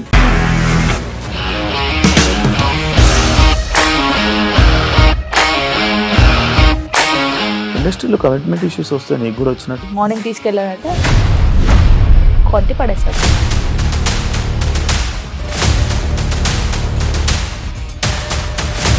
ఒక్కళ్ళు కూడా చూడలేదు ఈ cinema అని చెప్పడానికి కూడా చాలా ధైర్యం కావాలి. అది నిజం కదా, దాంట్లో ధైర్యం ఏంటి? ఇది నెక్స్ట్ డే ప్లేట్ మార్చేస్తే తప్పు కదా. As of now, we are comfortable this అని నేను అనుకుంటున్నాను. రష్మిక గారిది మీది ఒకే ఊరంట కదా? నీకు కోపం వచ్చిందంటే బాగా తిట్టేత్తరా? తిట్టేద్దామండి. నిజంగా గేమ్ ని ఎలా చేంజ్ చేయగలిగారు? ఏపీఎస్ఎఫ్సి వాళ్ళకి 6 నెలల్లో నేను 6 లక్షలు కట్టా. బిజినెస్ చేయాలనుకుంటే it is as difficult as riding a tiger.